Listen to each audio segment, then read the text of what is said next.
Ladies and gentlemen, welcome to the stream of the year.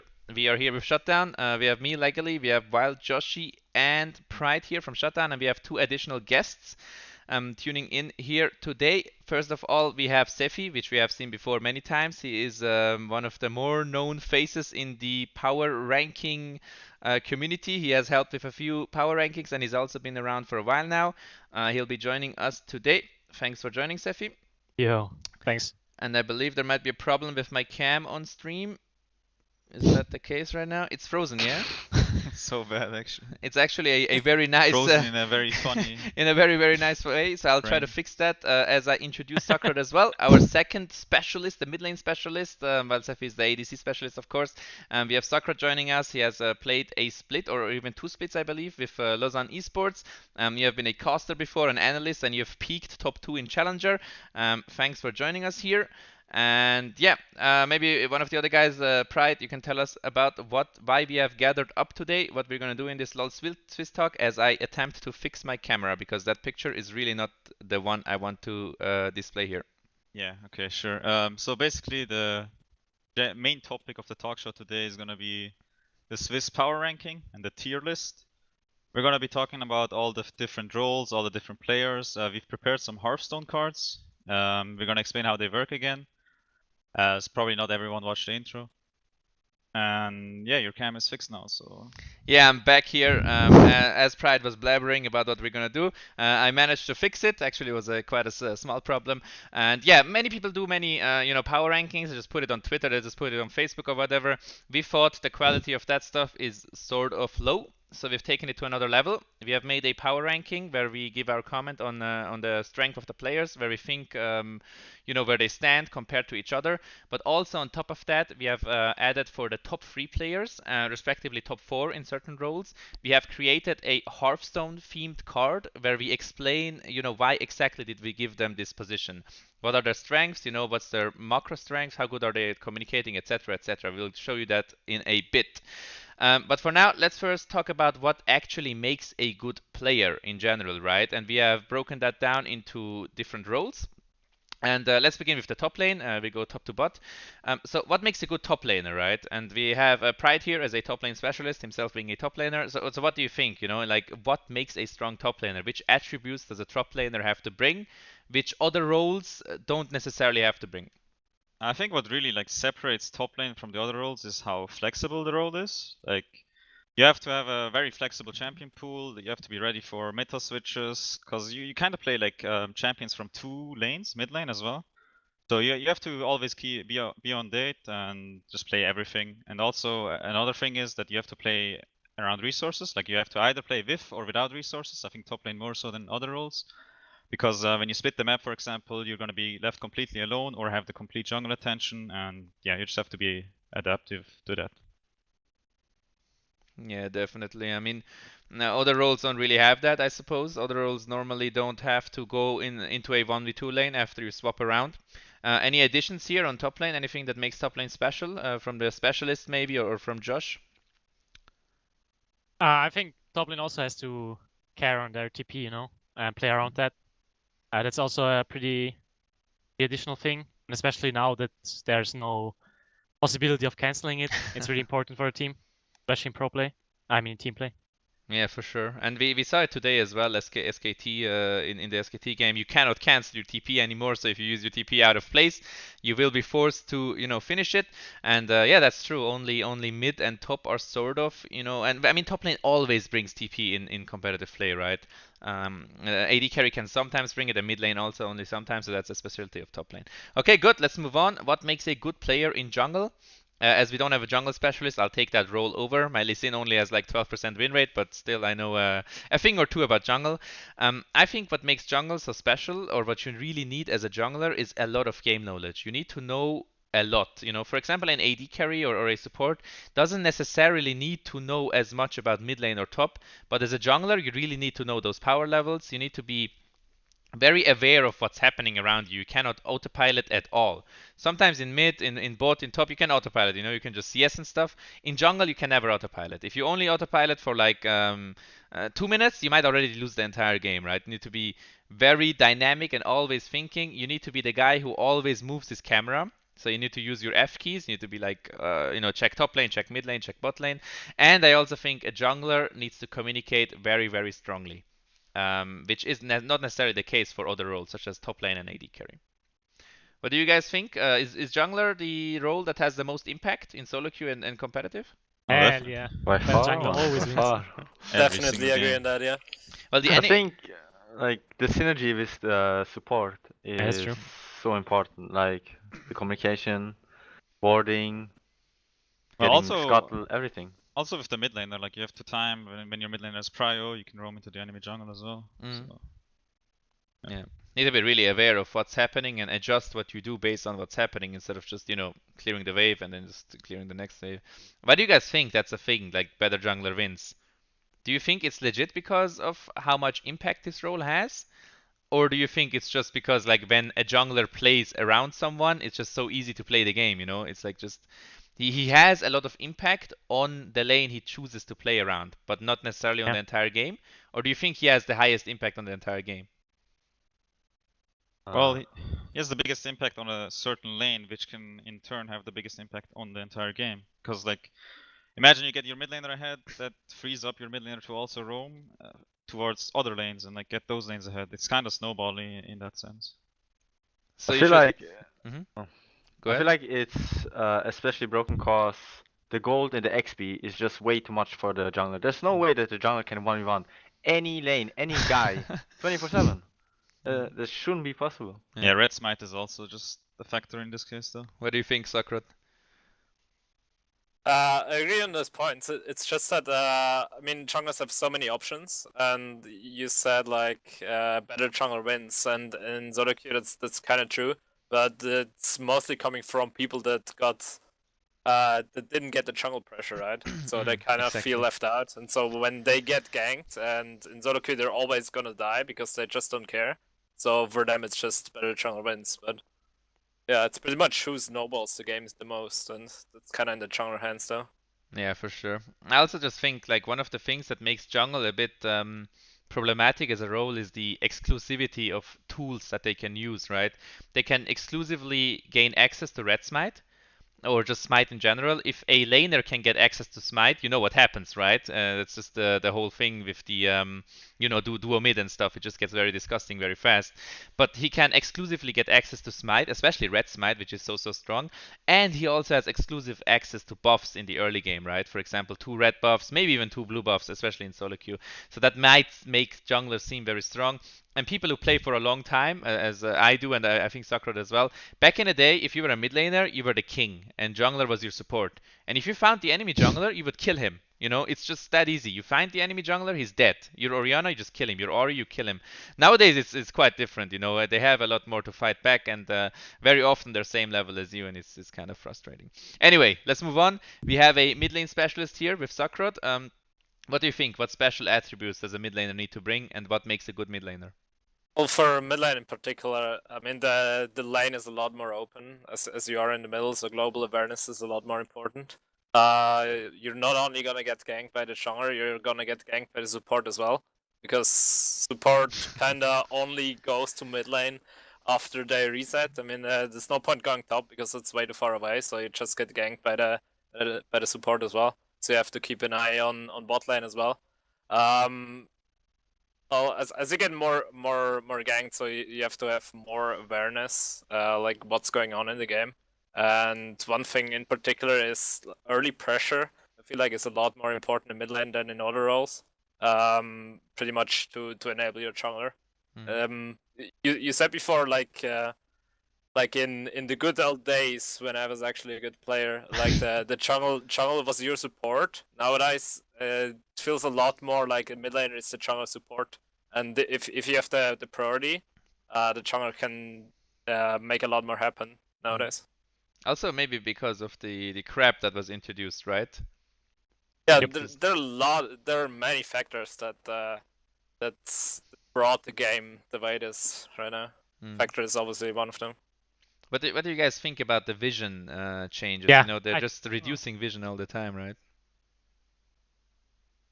Yeah, I mean, ever since the removal of Tracker's Knife, I think like you always see like these champions like Kha'Zix and like Lee Sin that just walk around and one-shot people and get away with it exactly because you don't see them, you don't have any idea where they are, where they can be. And if you fuck up once against those champs, you're just dead. And I think that also is actually a reason why these junglers are so strong right now. Mm. Do you wanted to say Actu- something, Sephi, as well? Yeah, I think that in mid lane wave management and vision, playing around vision is also really important. Mm. Since you can get ganked from like 6 angles or something. And yeah, I think that's really important in mid lane, especially and on top lane as well. I feel I like really wave like. manage. Sorry. I really like the old lens, the old clearing lens. Like it used to be just clear this brush or these two brushes, and now you can clear a whole area, which is way too much. I think. Yeah, it's pretty insane, right? I mean, you needed to get level 9 to get the improved Oracle lens, where you could just use it, you know, the sweeper, use it in a massive AoE. But nowadays, like back in the day, before level 9, if you wanted to gank, you had to play around vision. You had to be smart, right? Like, where do I use my sweeper and stuff? Now even mid laners sometimes get it very on because it's so strong. You can just use it. You don't need to think at all because you can just use it and go through entire river. Yeah, it's true. That's maybe one of the things that make it a bit harder. But does that make it harder to play mid lane as well, or does it make it easier because when the mid laner roams with the jungler, right? I mean, it goes both ways. Yeah, it goes both ways for sure. Because you can get gank. It depends if you have prio. I think if you have prio, it makes it easier. Otherwise, it makes it harder. You wanted to add something as well, Sakrot? I kind of already forgot. No, Oh, okay. it was about it was about lane like wave management. Mhm. I kind of agree. Kind of disagree on that because I mean, it's, as long as you not play like assassin against assassin or something, like usually mid lane is just pushing the wave out pretty much and then roaming or farming jungle camps or assisting a jungler pretty much. I feel like in other lanes, wave management is a lot more important as they're a bit longer as well. And yeah, it's the lane isn't too long, so it kind of gets down to getting a good recall timing that is important in mid lane, or for me more important than a. I have to agree. I also think Yeah. that in mid lane you can't do so much with the wave. You either just let it bounce, which means you just hard push it in, or you freeze it, you know, make a slow push, but you cannot control it as much as you do in long lanes, and it doesn't matter as much as it does in long lanes. But you do have like situations where you just use your slow pushing wave. I mean, it's very basic and I think very fast you master it. But for example, you have a wave that is slow pushing towards the enemy. As your jungler hits river when you want to invade, now you start hard pushing it, right? I suppose there's wave management like that, but I agree on long lanes it's definitely more important than in mid lane. All right, let's move on. We talked a lot about mid lane, which is you know, fitting as we have 2 mid laners and 1 ex mid laner OC rank 1. So let's go ahead and go to the marksman ADC role. Sefi, you're the AD carry specialist here. What do you think? What makes a good AD carry and how does it differ from the other roles? All right. I think ADC is probably the most mechanical role. I think a good mechanics makes a good AD carry most of the times. The support is mostly there to guide them around the map and look that they don't didn't. Yeah, I think macro is also pretty important. And flexibility, playing with different supports, different matchups, and especially since there are 2 people on the lane, there are like 1,000 matchups, and you have to know everything. Yeah, I think it's the most important part: mechanics and flexibility. Do you agree with Ogmon's comment in chat? Right click, by the way, is what he wrote. I mean, yeah, sometimes. I mean, right now, not really, since there's not a lot of right-click champs in the meta on ADC. But yeah, sometimes, yeah. What do you think? What special knowledge does AD carry need? Is there something like he needs to know that other laners don't necessarily need to know as much? I don't know. I think, yeah, it's just a support aspect, I think. Just know when you have to respect the other support and when you can play aggressive. Yeah, since there are 2 people, as I said already, there's a lot of more thinking going on in lane, I think. Yeah. It's pretty hard for, you know, to Well, it's pretty special that you have to lane in a 2v2 scenario. But also one thing that I always valued in AD carries, or what I think is important, is their knowledge on mid laners, their knowledge on the enemy mid laner, you know, how they play around the enemy mid laner, because more often than not, the guy who kills your AD carry is the enemy mid laner, right? Or it depends on the meta, right? But sometimes, like you have Akali, you have LeBlanc, etc., etc., and top laners very often are just these beefy tanks or the split pushers don't really do anything to you. But the more you know about mid lane, I feel like the more you can do, or like the more you know how to respect the enemy mid lane, how to like avoid his spells and stuff. But yeah, I agree with you completely. I think. Do you guys think AD carry is the most mechanical role or mid lane? What do the others think? Probably Heavily, AD carry. heavily depends on I the think top champion lane. in mid lane. What? Top lane? Yeah. No, I think it's AD carry because you're like recently in the meta, especially you also have to be able to play mages and stuff. So Yeah. you play both the mid laners champion pool and your own AD carries. Why do you think the top lane is, Josh? Cause you always have to play tank and like these bruisers. And playing bruisers like I don't know, like Camille and shit, like forces you to have insane mechanics. Yeah. And then you have to play a tank, which not everyone is good at. So Yeah, but that's not mechanical. I think like, that, yeah, I don't think that's mechanics either. that's Oh. more like knowing when to go in or when to use your CC, like how you like How chain to your dance in team fights, I suppose. Yeah, it's mechanics, no? What the hell is it? It's Not like sure if you define it under yeah, mechanics. I would don't define it know. as I always call it decision-making. micro macro. What? It's like small. It's like while you're in a team fight, you're macro during that team fight, like decision making during the team fight. Not decision making on the map, but decision making during a fight, pretty much. I mean, it depends what your definition of mechanics is, right? Yeah, that's true as well. But yeah, either way, we agree that the AD carry needs to have some sick Yeah, mechanics in order to do the most damage that they can, and also like quick cleanses, like quick QSS and stuff like that. You know, normally when you see someone do sick stuff, it's the AD carry, right? And they play champions where if you have good mechanics, you're just going to do more damage than somebody that has lower mechanics. In mid lane, it's not always the case, right? And Orianna doesn't necessarily have to have like the best mechanics in the world to do maximum damage output in a team fight. It's like lower spells, you play around your rotations. You don't really auto attack as much. All right, let's move on to support. Where our specialist is Josh. What do you think? What makes a support? What is the important attributes that other laners don't necessarily need as much? Well, if you're bad at the game, just play support, basically, I think.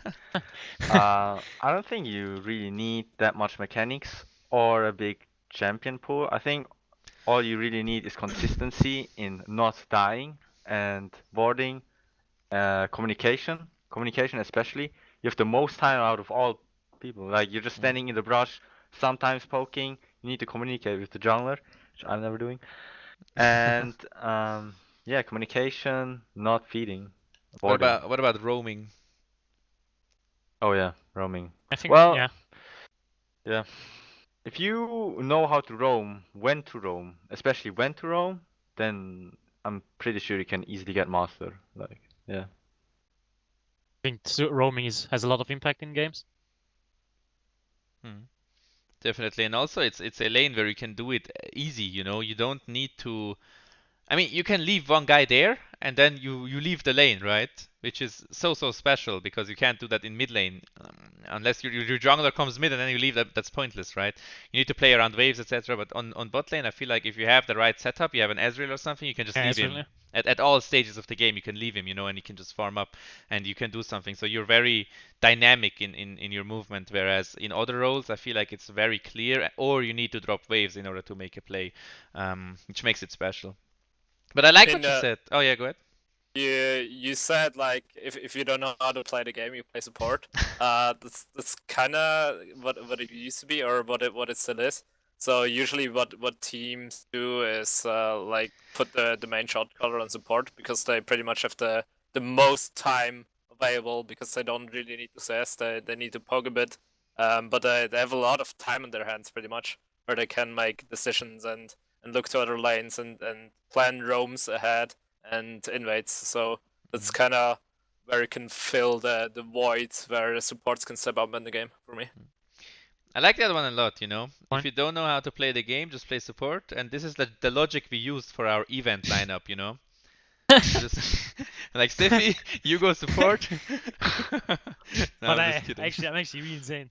You're insane. Yeah, we'll see that one. Yeah. I mean, I saw you Rakan yesterday in Blitz, which is a different topic, and it looked pretty good. I have to be honest. Yeah, no leaks, no leaks.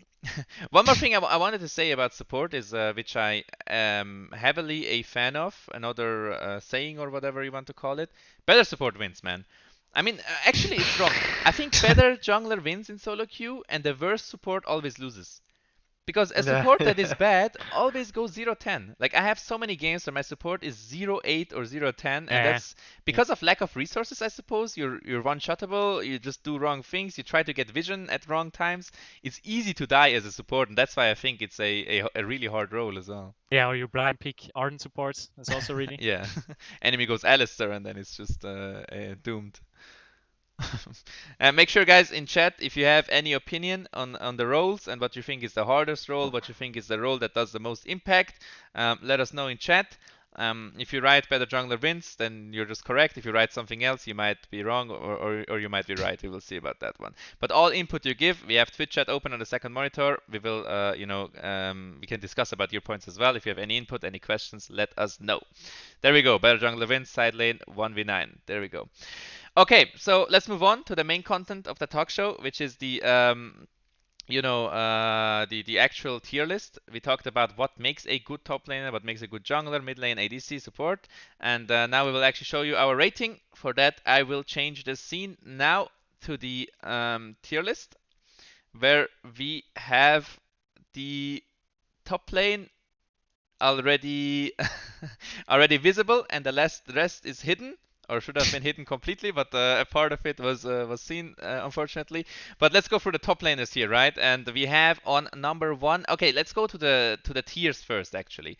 So we have the known S tier, A tier, B tier ranking. Normally there's also a C tier, but I really don't think there's any point in differentiating B tier and C tier. Instead, we just put people in this, in this column by their strength. So the guy that's like on the very bottom is like the worst player in our opinion, right? And remember, this is all our opinion, and it's subjective, etc., etc.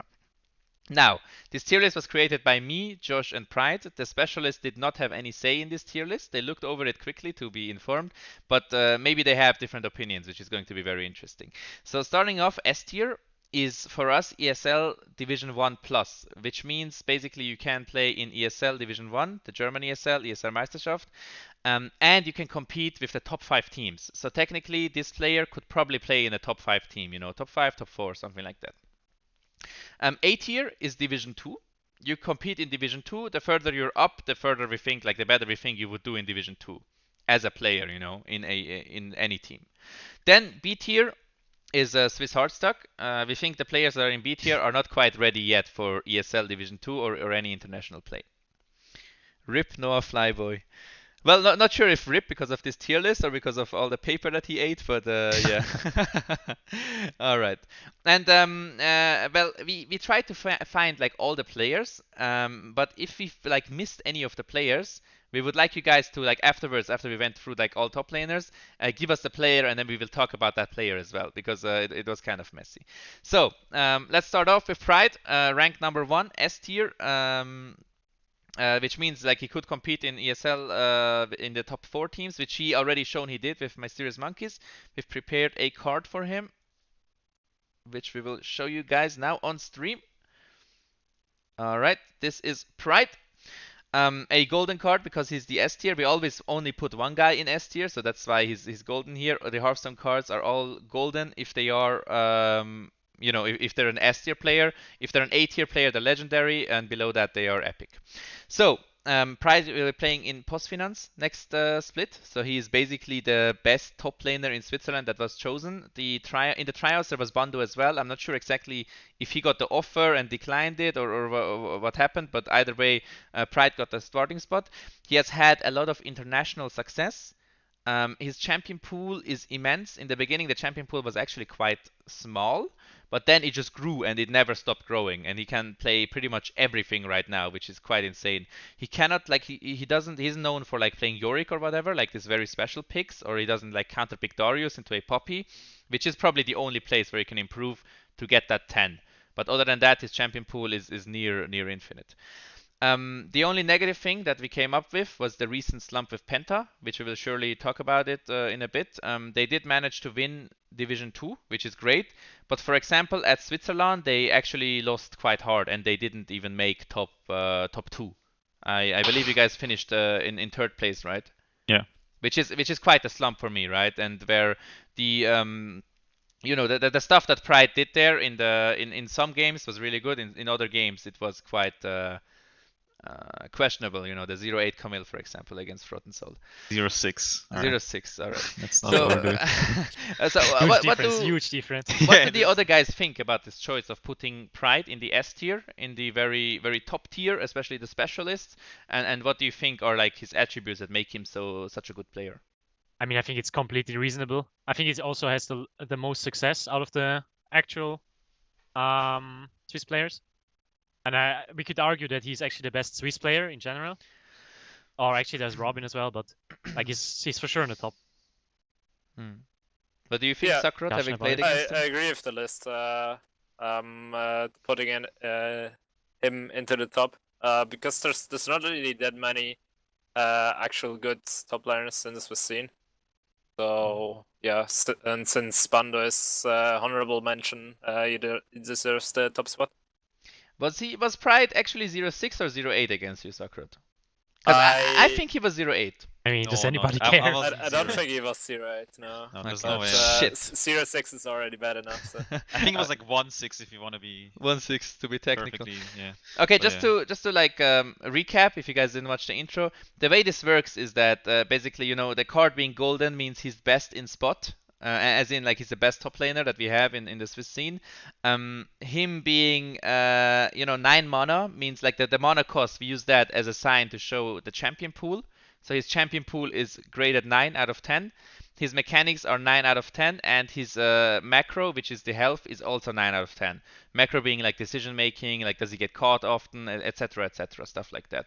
So that's how we use these Hearthstone values to rate this card. I understand that in Obvious. Hearthstone, if you need 10 mana to play a card, it might not mean that it's the best card, but yeah, that's not the point here, right? Just to make sure. Also, I play Hearthstone. 9 mana is not always a bad thing. That's just wrong.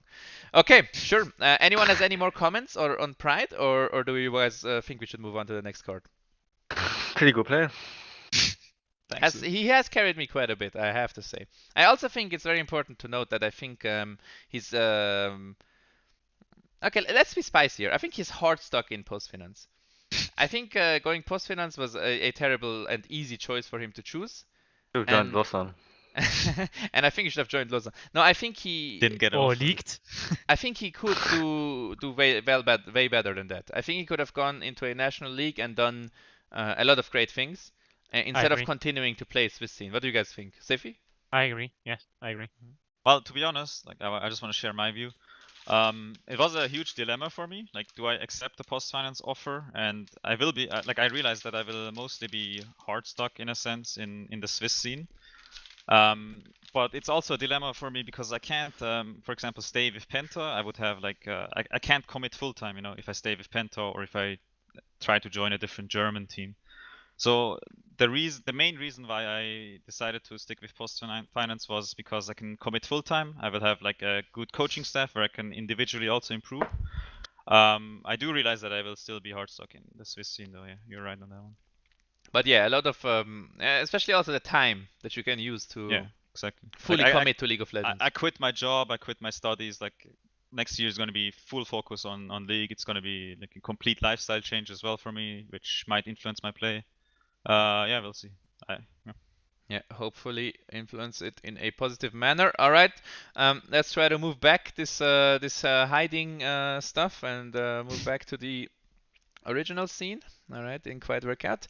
Okay, so what other top laners do we have here? As we said, like Pride was the easy choice for S tier for us, and I think is also the easy choice for S tier for many players or viewers that are around right here. If you guys disagree with some choices, definitely write in the chat and we can discuss about that as well. As an honorable mention, we have Bando here.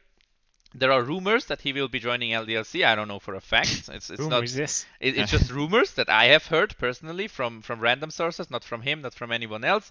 So it's just a rumor. Either way, I think Bondo also a great player. I personally still think Pride is better than Bondo. I've always thought that. I think Bondo is a very, very dangerous player that you can use very, very effectively, but I think you can do the same with Pride, and I think Pride is a bit more consistent, you know. I think Bondo needs a good matchup, etc., etc. Pride can do both styles. Yeah, and I think they're on a very equal level. I personally think Pride is better. Some people think Bondo is better.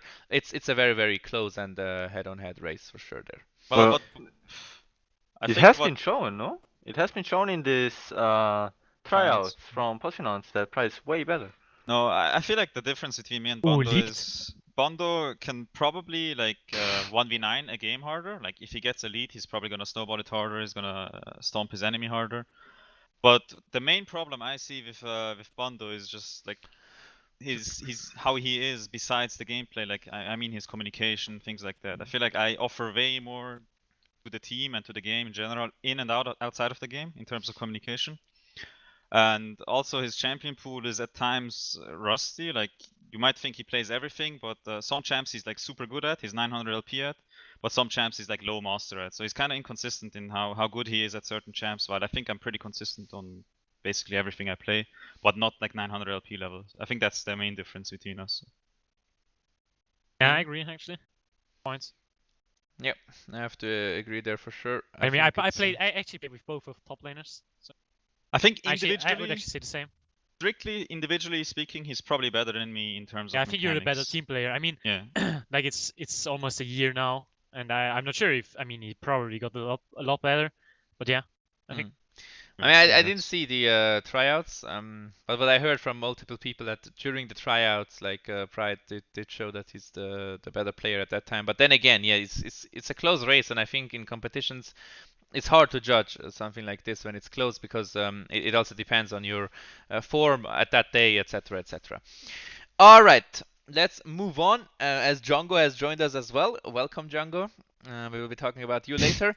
Let's move on to the second best top laner in our eyes, which is Frother, who won the ESL, SESL SESL, yeah. last split, together with Sefi and the Django, who is in chat now. Give me 1 second. All right.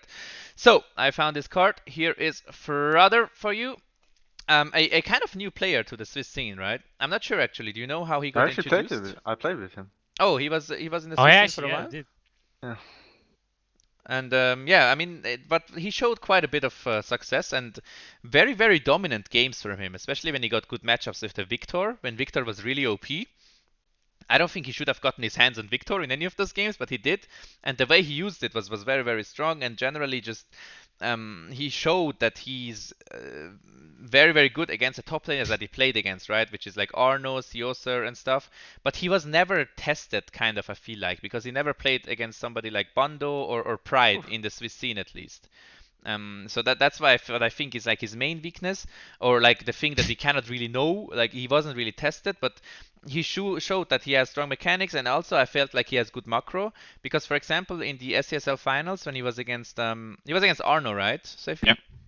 He Yeah, he fell Arno, behind quite hard, got solo killed, but he still playing from behind. He somehow managed to come back. He had good impact, and I think he solo killed the guy again as well, like later on, which should have never happened, really right? Well. Yeah. He wasn't actually behind though. He was like up in CS somehow and got solo killed in the end. He was really but- far ahead in CS. But Yeah, yeah, he actually played the really lane fun. really good, like Yeah. losing matchups and stuff.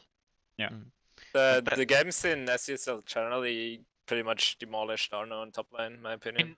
And when you look at the semifinal, we played against Ozan. I think he like 1v9 the first game. Not sure. I actually don't remember the games, but I think he played really well in those 3 games as well.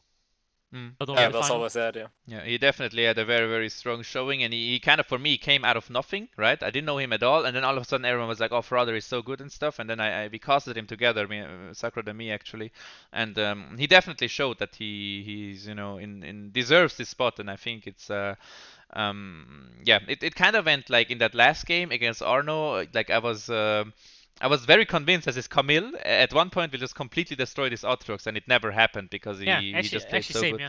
Well, that's how was the actually matchup afraid all should game. go. Yeah. Which it didn't though. I mean, at what point is he supposed to lose? Like at Triforce or even Well, later? technically you lose at all stages, but like Ooh, Yeah, in okay. early It's game really bad it's matchup.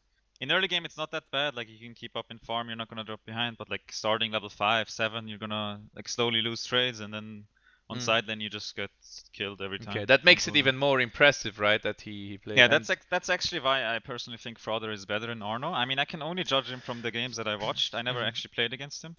But in those games, he also played Victor against Camille, which is Oh, yeah. Ooh. it's like a good matchup for Victor unless you get ganked. He didn't get ganked, but he still like shit stomped Arno, which I don't think should happen when you're Victor against Camille in the early game at least. Yeah. Like pre Q upgrade, Victor doesn't win that, but he somehow did. So that's why I think he's actually pretty good. Mechanically, he seemed super solid. I think he can be a very good player. What do you think about the communication? I mean, like Josh, you played with him and Safi. Yeah, he's really communicative actually, and really I positive actually as well. liked him as a top laner. He plays his champions well. He communicates well. He did good TPs. Yeah, I think he Yeah, was he's a overall really, good. really good team player. Like the perfect top laner you want to have in your team, I guess. I feel like he's like reverse Pride. Yeah, I mean he's not like the 1v9, like really insane 1v9 player, but he's really solid every game, and yeah, he just plays really well. Okay, And so that's really positive great and to stuff. hear. All positive stuff about Frother, and definitely, getting that rank 2 spot on our tier list for sure deserved. Make sure you shoot me a DM, Frother, if you're looking for a team. Anyway, let's move on. We talked enough about the second. Oh shit, we talked a lot about the second place already. So let's see what else we have in store here. Go back to our tier list. Where we have on the third place Arno, which was his opponent that played against him in the SSL finals that we just talked about quite a bit. So we can just bring up his card and take a look at it. Here is Arno, the rank 3 top laner. I think Arno is a very, very dangerous counter picker. Especially with his how strong he is on Camille. For example, in the semifinals of SCSL, he really carried the third game quite hard. I do think his champion pool is sort of weak though. That's why we gave him a 4 mana cost here. Because, for example, like he plays like these strong champions, like these strong fighters like Camille, Fiora, and Irelia, but other champions he seems to kind of struggle on. For example, like when he picked his Aatrox, I didn't really feel like his impact was so much as when he played something like Camille. That's what I think is like one of his weaker points. But I do think he's always a win condition with the champions that he does play. Like when he is on Camille, you can always win the game, right? Because we just said like on side lane he's gonna demolish you, etc., etc. Yeah, the reason why I gave him low macro here is because of that third game in SCSL, because I really felt like in that third game in SCSL he didn't really know where he has to be and what he has to do. He didn't split push, he was like more joining the team. Maybe it was more of a team decision, but in that game I felt like the macro was sort of off and he wasn't really sure what he has to do in order to gain, that win condition. What do you think, Sefi, having played against him? Yeah, I think he's just the typical top solo queue top laner. Yeah. I've actually never seen him on a tank, and yeah, he just plays like a solo queue player. I don't know how to describe it else. Yeah. I mean, I played sometimes he against goes him. 10-0, sometimes he goes 0-10. I don't know. I played against him in ESL Division 2 when he was account sharing with the team that got banned. For separate reasons, mind you. Actually, his carry champs are pretty solid. Like he's mechanically good in lane. He plays good, but the main problem with him is he doesn't give a fuck about your jungler. Like if you level 2 gank him, he is 100% dead in every single game. Actually, he doesn't respect the jungler at all. He overextends. He kind of plays like it's a straight up 1v1 lane, which is gonna sooner or later like prove to be his main weakness, I think. Yeah, for sure. And that's also, the one of the reasons why you got that low macro cost. So something you can, I think something that you can definitely work on, though, right? I mean, that's like a weakness that is quite clear and something that you can, get rid of. I mean, if your mechanics are bad, it's kind of hard to improve that. You just have to spam a lot of games. That's something like this. I feel like you can kind of sort of easily improve at, right? Yeah. Have you played against? I think it's his first year in team play, so yeah, his macro is going to improve for sure. He's also quite young, right? If I understand correctly. I actually don't know. Maybe 19. Yeah. What do you think, Soccer? Did you ever play against Arno? No. The only games I've seen as well are from the SCSL finals. I quickly interviewed him though, so the only thing I know about him is he's a pretty funny guy. So that's my input to him. Also, Yes. quite the handsome guy, right? No homo intended. On that Yeah, note, chat's going crazy. let's move to the next players. We have another very Siosa. known face here, yeah, which is Sioser.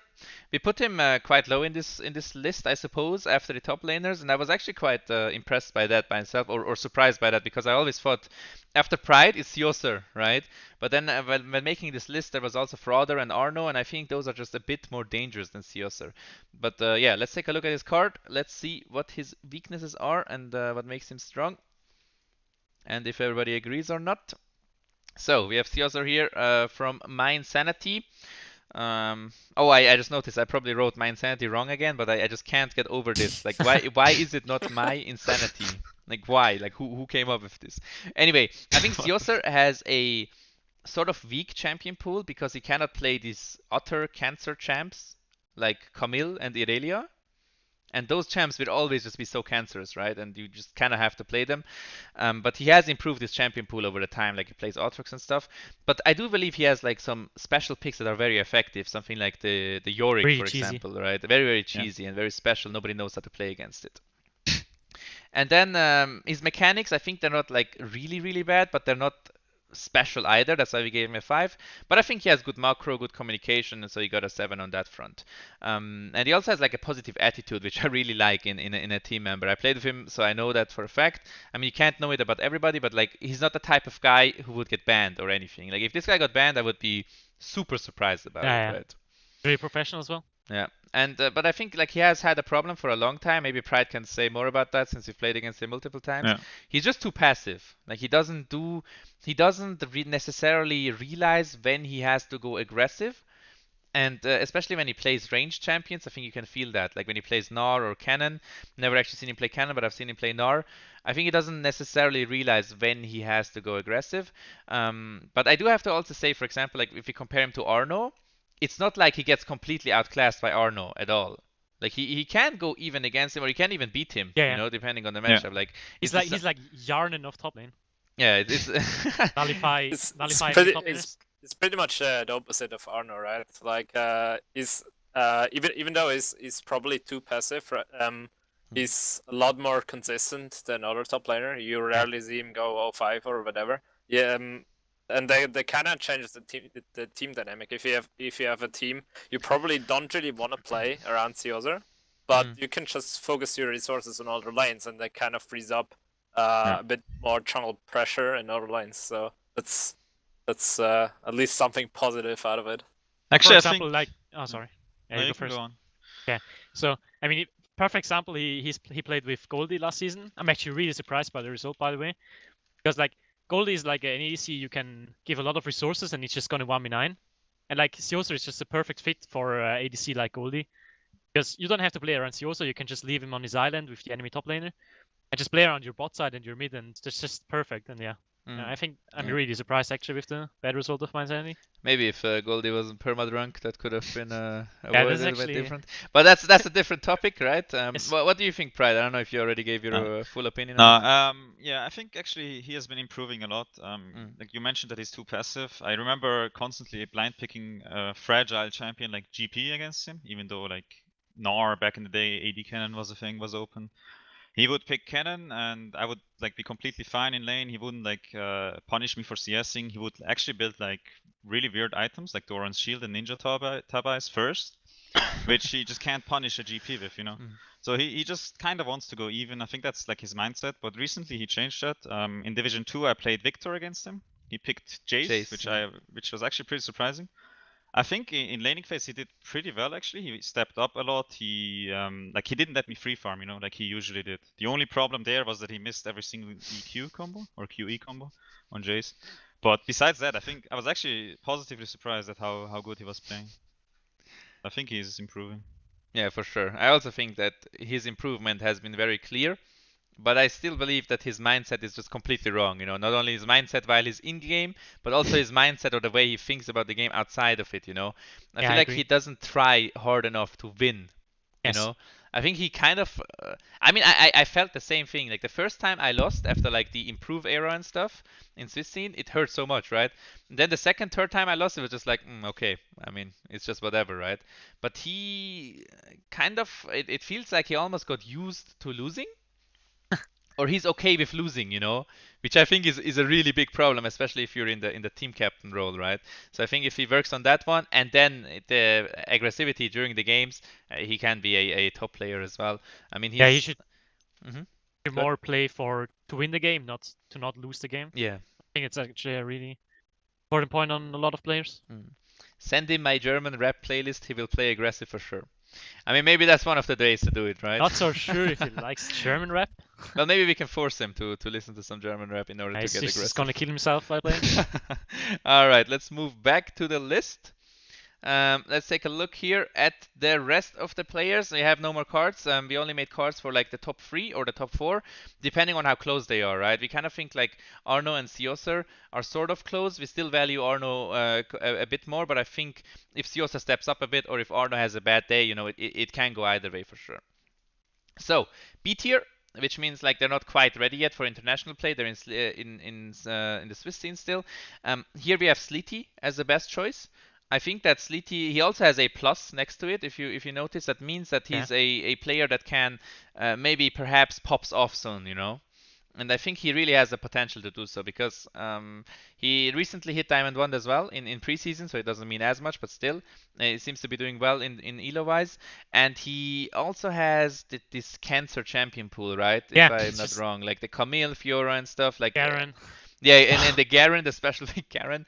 And I think Sleety, he has the potential to become really, really good, but right now I feel like he's still below all these other top laners. What do you guys think? I know he's just like the cheeser guy for me. I just can't take his gameplay seriously. Like no offense, of course, but like he's just a cheeser for me. Like I just don't think that he's a good player. Like a good player for a team. I don't know. I mean, it positively surprised me that he's Diamond 1 now. Yeah. That's why I think he has potential as well. Like you don't just randomly hit Diamond 1 after being. Did he play top lane in Red Bull? Yes. Well, they role swapped and he went like bot lane or some shit. Wasn't he like the Maokai top lane?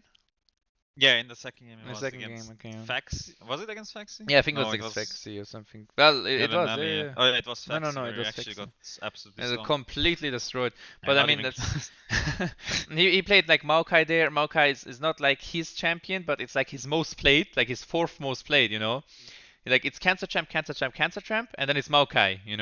So it kind of shows me that like on the champion front, he still has a lot of room to improve for sure.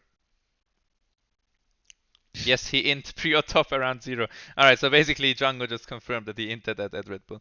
Then we have Frotensoul after him, which is a choice that I think makes a lot of sense. I think Froten, despite completely destroying Pride in that one game, he's a player that it's like Sioser, but bad to me. Like he's very passive. He doesn't do anything, and he's just not overall doesn't offer much from the top lane. Or what do you guys think? His main issue is he doesn't like play anything. Like he only plays tanks, I believe. Like I think he's just the worst version of Siosa. I don't know. That's mostly kind of what we decided on. We wanted him to play in the team. Sion and Urgot, I remember. Pretty much, yeah. I mean, they were pretty much always open. They worked out the best for us. So that's what he got to play for Lausanne. Yeah, so he kind of stopped playing competitively. So you might even be able to delete him off the list because I don't think he's gonna play, or at least in the next time. Yeah, that's true. That's true. He actually. But yeah, another thing to him, he might not have he might not be the best league player that the Swiss scene has ever seen, but to me, he's like the best teammate you could ever wish. Actually, I've never seen such a positive guy in any of my teams who does so much for a team. So yeah, just a short shout out to him. I mean, you don't really see that on the outside, right? But if you play a guy for a year, you kind of get to know him, and he actually was like the glue to Lausanne esports for me. I mean, I do want to say, like, what he played, he was actually pretty good at. Like, his Sion and Urgot Yeah. is pretty decent. Like, Diamond 1, low master level, for sure. I mean, that's literally the only two champs he got to play with Lausanne Yeah. pretty much every single season. So I mean, he so- also but yeah, he did play them well. Yeah. he was also good did on- like costing and analysis and stuff, right? Yeah. Which is which kind of shows that he's obviously smart about the game. I think it fits him a lot more. But I playing don't know actually- like what that does on top lane, right? If you just have that, you know, the smartness on top lane. Anyway, let's move on. Blank, a player that I don't actually know in depth, but you said he has potential and you put him there, Pride. So maybe you can Yeah. lose some words on him. Okay, so I played against Blank like once, I think. I think he was playing Camille, I was playing Cannon. At the time, I thought he's really bad, like really bad. But I saw like some plays that he did, some like movement, like his movement and some skill usage that he did. He Yeah. actually has potential, I think. Like I think this guy can actually be good. He kind of reminded me of myself in some of the plays that he did. But overall, he's not very good. That's why he's so low on the list. But I think he can be good. Okay. Yeah, definitely. I mean, I also have like that feeling sometimes about certain players. I mean, I don't know Blank right now, that have like the potential to pop off, you know, that I think like they can be good, but right now they're not just on that level yet.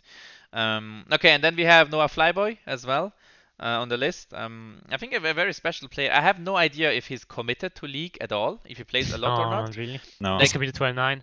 Like like last year he did well, right? At Switzerland, I think they got like 4th place or 3rd place or something.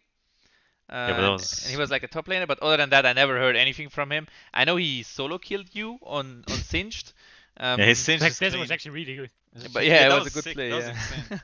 Didn't expect But that. I'm actually really surprised that he's the lowest top laner. I think he's the best out of all B tier top laners. Really? Maybe Anders Liti, you can What argue what that. does he play? I, other than I Singe? disagree in that.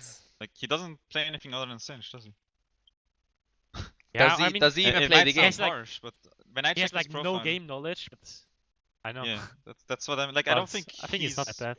Like his Singed was good, but other than that, I don't think he's good at all.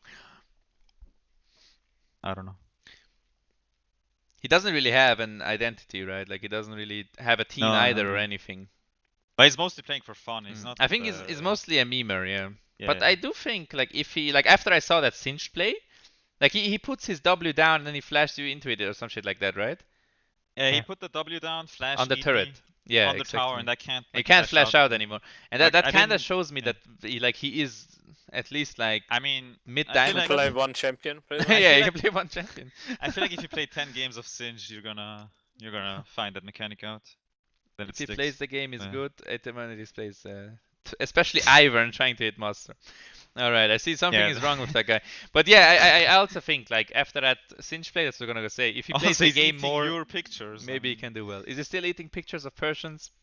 He stopped. gave up. But he's kind of. I unblocked him now, I think. Or why did I see his post earlier? I didn't actually unblock him. He got banned. He made a new account. Oh yeah, he got banned and he made a new account. So now I And see made his a post. new giveaway. Made a new giveaway. And he made a new Yeah. fake giveaway, which is a thing that's just Fake? so tilting. What? Fake? Of course not fake. And Ah, also it's for sure not Django's fake. giveaway yeah, are of not course he's fake, a right? league partner with Ah, like, Punches yeah, as big well. followers. Like Punches is not fake at all. Yeah, yeah, Punch is also. a league They all partner. deserve their I Twitter mean, followers. Plat Singe players do that. Yeah, I suppose. Yeah. No, you just have I'm to not play sure. some Singe games. Just and have you'll to be learn that. Singed OTP, I suppose. All right, let's move on. I think that wraps it up for top lane. I think we have a lot of potential here.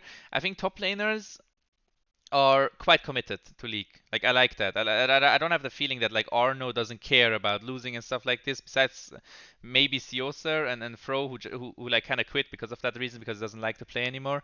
I feel like top laners are quite competitive and top laners want to do well and want and like play a lot and stuff. So I sort of like that in this department. Okay, let's move on to jungle. Let's reveal the jungle list here. For the first time, of course, not like everyone has seen it multiple times now, or parts of it at least. So, jungle, another one that is that was quite hard for us to judge. Can't wait for S tier mid lane. Luckily only Anivia, yeah, for sure, man. So we have we decided to actually put in Robin as well, despite the fact that Robin is not really like in a team right now in the Swiss scene. Nobody really knows like where he's gonna play and stuff, but for once he played for the Swiss national team. Like he played the ISF qualifiers and sort of 1v9'd it in some games at least. And he also played the post-finance tryouts, so that's why we put him on this list. And he kind of stole the S tier position of Greenfire away. I think like the Robin versus Greenfire versus Blitz one is going to be quite interesting. Nevertheless, let's take a look at the card of Robin first and discuss that one. Here goes Robin. The gold edition of the card, of course, because he's a the S tier player in this role. Not sure where he plays. That's why we just put Jim there because he goes to the gym quite a bit. And he has international experience. He played in TCL before. He played in TCS as well. He has a lot of game knowledge. Like after talking to him, I know for a fact that he has a lot of game knowledge. Like it just goes past the basics. And he's also very interested in gaining more and more game knowledge. He's very interesting about what other junglers are doing, etc., etc. And I put in that he's sort of inconsistent because that's what the feeling I got after talking to people that were in the post-finance tryouts. Maybe you guys can talk about it a bit and what you guys think about Robin. I mean, he also plays the inconsistent champs, I guess. Like he plays Kindred, Graves, like a lot of aggressive junglers, and he also invades a lot. So I think junglers that like perma invade are always inconsistent. I guess, yeah, because it can go either way, right? I suppose if you get caught and die. But what really impressed me was in the ISF qualifiers against Greenfire, where he died early on Kindred, I believe. But then completely 1v9 the game, and it felt like he has a plan. He knows exactly what he wants to do. He knows exactly that he's stronger than the enemy, and then executes it so on point, right? And that's what impressed me so much, and that's why I think this S tier is just it's a good spot for him. Yeah.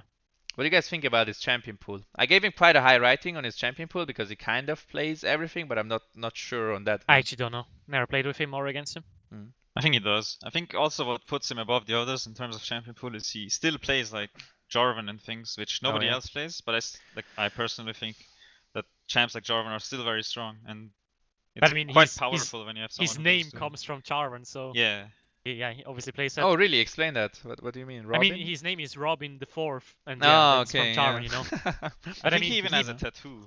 I mean, he played in a lot of high class teams, so I mean, I guess his champion pool must be good. Yeah, that's true. And I believe he could play in a top 5 ESLM team, you know, if the circumstances are right. Okay, anything else on Robin? If not, then we will move on to the next player, which is Greenfire on our list. Nice picture there for sure. And Greenfire, you know, this was a bit of a hard one, you know, putting up Greenfire over Robin or Robin over Greenfire. I think that's going to be a big discussion point. You guys can give your opinion on that one in chat as well. But yeah, I think Greenfire I heard that in the post-finance tryouts he did better than Robin. I'm not sure if that's like a fact. But in ISF he was completely outmatched. Right, in the ISF qualifiers, he got completely dominated by Robin. Those are my thoughts. I think Greenfire is a player with extremely strong mechanics. He snowballs games out of belief. You know, if he gets a lead on something like Lee Rek'Sai or something, he will snowball that game really, really hard. But he has some mid and late game problems still, you know, even when ahead or when behind, even worse, right? He gets caught up randomly, you know, he's just over aggressive, and behind he still tries to force. And I think those are things that, you know, you can fix quite easily with a coach, I believe, which is, you know, why we gave him a plus on our list, which is why we think he will probably pop off soon under the, you know, coaching staff of Postfinance. So what do you guys think? You know, let's lay it on the board. Do you think Greenfire is better or Robin, and why? Robin. I think just Robin is like just the same player as Greenfire, just in a better version, I think. I think Greenfire, when he's playing good, like when he's really feeling it, he's better than Robin. But he's so inconsistent that you just have to put Robin first, I think. Yeah, I agree on that. The inconsistency is pretty much that makes him a worse player than Robin right now. But I think he has more potential. I think he has a plus on the tier list as well. Yeah, Green has a plus. That's the main reason. Potential, I think, as well. I think I'd rather have Green as the jungler, to be honest. Because if you play around Green, Green is always going to do well. If you don't play around him, like, just pick and play around him. The problem with Green is, like, imagine he gets invaded early game, he loses his red buff and he dies, and then the game is just kind of over just from that, because The way Green plays when he's behind is he always tries to make up for his mistakes. Like Yeah, he's always playing like he's ahead.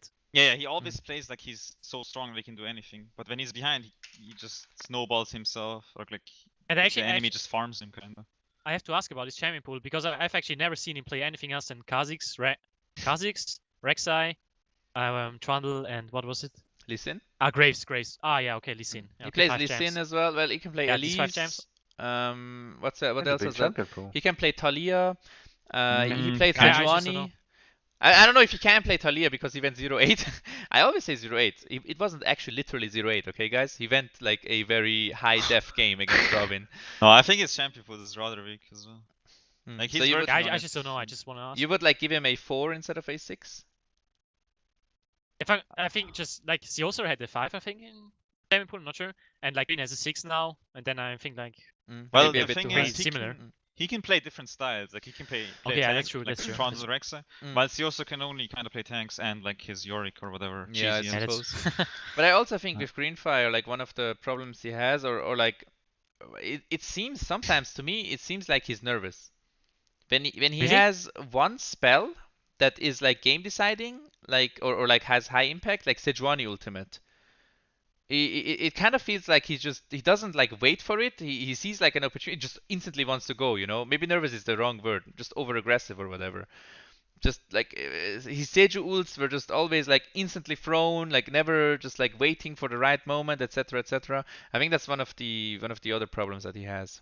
At least like very specific to Sejuani, I suppose. Maybe I Lee think Sin he's- kick a bit too. I think he's very self-conscious. Like he cares a lot about what other people think of him, Yeah. and he knows that people are watching him, which kinda in turn can make him like nervous in these certain Maybe. situations. But nevertheless, I suppose we all agreed that he's, the rank 2 jungler. He's going to Yes. be playing for Postfinance next season. Definitely one of the players that I think has the potential to pop off. Definitely one of the players that I think could be in a higher tier, like Division 2 team right now, or a lower Division 1 team in ESL. And like if he works on himself, I think he can go very, very strong. I liked the period where he was playing a lot. He kind of sacrificed that one to try and rush like a flex queue challenger or whatever, which is a bit of a pity. But I think if he plays a lot on Postfinance, I think he will do really, really well. And for sure, very, very valuable in the Swiss scene because junglers are sort of limited. Robin being a Swiss citizen but living in Sweden. All right. Okay, let's move on to the third rank jungler, which is Blitz, who of course gets his own Blitz. card as well. Playing for Lausanne currently. Not sure if he's going to keep playing for Lausanne, but I believe that is a fact. He has very, very strong early game, in my opinion, especially when he played something like Elise, Lee Sin, historically. He has extremely positive attitude. I think he's like nice to everybody. That's the kind of feeling I got at least. I don't think he's like again like Seosler. If this guy got banned, there are some exceptions, but generally he's a nice yeah, guy. okay. I mean, we can talk about the Ooh. exceptions later. Oh, no. I think that's an interesting one there for sure on that front. But I think his snowballing is very ineffective. I think he kind of gets a big lead in early game. That's at least what I thought. But then, in order to snowball that, you need to do a bit more in the mid game. But he kind of misses out on that front. That's at least like the feeling that I had against him when we played against them, especially a longer time ago. I'm not sure how true that is today, but like at GGC or Polylon last year, it was always like, okay, this guy is 5-0, but I know in mid-late game he will not do anything. That's the feeling I had back in the day, at least. I see your point. Kinda, if you just look at the Lausanne roster though, he was kinda hard stuck with us, I think. So even though he did really well, usually early game and stuff, and try to snowball the game, we kinda like the team kinda held him back sometimes against a better team. So it might have looked that way. I don't think his snowballing is like ineffective or whatever. But yeah, those are my points. Actually, I hate to play against Blitz. Like Blitz is just the guy that just donards. Like he always invades. Like every time I play against him, he always late invades, or just late invades in general. Like he's a cheeser, but he's like a good cheeser. He just knows what he's doing in the enemy jungle, and that's really annoying to play against. That's Yeah, I hate something that. he improved a lot on. Like in the early stages of Lausanne, like he just kept invading, just kept dying over and over. Towards the end, there were many or very few times he actually died in invades. I feel like that's kind of a strong point of him nowadays. Yeah. Well, the way the card works is like if you have a plus, it means like you're good at that point that we're writing in the card. So for example, plus early game means good early game. Plus positive attitude means like okay, he has a positive attitude. That's a good thing. Minus sort of here means like bad snowball. He's bad at snowballing effectively, right? That's what I think actually he's really good at snowballing, but like we're trying until to say. the 20-minute mark or something, and then it stops, you know. Yeah, But I in think the early mid game game, is right? really good at snowballing. He just Yeah, perma-invades his any early game is jungle. so Yeah. strong for sure. Yeah. Yeah. I was also always scared about playing against him, and he also likes to pick these champs like Lee Sin, Elise, and stuff. You know, to just even before six do a lot on the map. What do you think? Is it you know, is he in a good space in third place, or should he be above Greenfire? What do you guys think about that one? No. Third place Yeah. for sure. No way. I think he's slightly underrated, but yeah, But still lower I than think Green. it also has to do with the Lausanne success. I'd say Mm. that he's underrated. Yeah, I also believe like he's not as committed, or like I've heard many times from him like or like at least once like before joining Lausanne he was like, oh, I quit now and stuff, and then he just came back again and stuff like this. So he's not like full tryhard, I feel like, and just like always wants to play and always wants to win and stuff. But maybe I'm wrong on that front. I don't know. Maybe you have some Yes. insight, Soccer. So yeah, some mentality wise, he's completely committed. He wants to be number one, right? It's just like he doesn't have that much time anymore nowadays than he used to. So that's kind of held him back a little.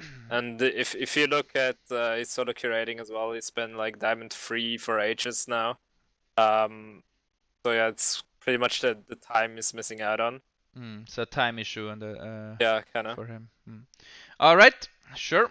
Well, that was the last jungle card that we made. Let's take a look at the other junglers here. So we have we went through Greenfire, we went through Robin, Blitz. Now we have Malako, or however you say that, Malako. I think that was the jungler for Elvis that you played with, Sefi, right? Yeah, he So was. maybe you can give us some insight on him. He played against Greenfire and he ended up winning the series, right? And it didn't look like he was outmatched whatsoever, and that's why we put him so high on the list. I think he was actually outmatched. I think he played really bad in this series against La Cite. I think Greenfire outclassed him pretty hard, but he's like such a insane solo queue jungler. Like for example, the Arno of jungle, he just always invades and then blames his team when he dies. And yeah, he's just a solo queue type of guy, and he also boosts a lot, so that's also a reason for that. Yeah, I think he's not that good of a team player, but he's good mechanically for sure. Okay. What do the others think? Do you guys know him? I mean, he Honestly, kind of came out of nothing, right, for Elvis? No idea who That's that the is. first time I heard his name. So yeah. I mean, he played with. It's the first time so. Socrat heard his name, and he literally costed him, right? He must have had a different name in the Oh, finals, wait. right? Yeah. His in-game name is Freya. Freya, lol. Oh yeah. Oh, okay. that does tell me something. Yeah. Still not much though. Okay, but there's something else going on in chat. They're talking about Vame or Vami, or is that also a jungler, or is it some sort Vayne. of meme that I'm missing? I Vayne. mean, he's like high diamond, but he's a Ranger OTP. So it's rather a meme, I guess. Is Okay. that Motomoto? Oh, sorry. But yeah, he's been good. And he also that- played some in-houses, some Swiss in-houses. Oh, really? Okay, I don't really know him. I don't know where does he play? Team Happy Feet. Team Happy It's like Feet, okay. SK2. Like he plays with friends and Yeah. for fun. The problem with Swiss Scene is always like when you make a list like this, it's really hard to get Yeah. track of all the players because people like move around and stuff. So if you're not on this list and you should be on this list, make sure you send me a DM on Twitter, so I will add you for the next revision for sure. Also, guys, we're hitting 67 viewers here. Thanks for tuning in, everybody. Make sure you follow this channel. Also, make sure you check out Shutdown CH on Twitter and on YouTube and follow us there. We will make a lot of new YouTube content and a lot of League of Legends content as well, because we think the League of Legends content that is around right now is really, really weak. despite having a high budget such as esports CH and stuff. Weak and very boring. So we will try to help make up for that. And on that note, let's move on. Let's take a But look at the other I junglers. actually want Yeah, to add sure. something on that. Like when you're not in Listen's text team, you should add yourself.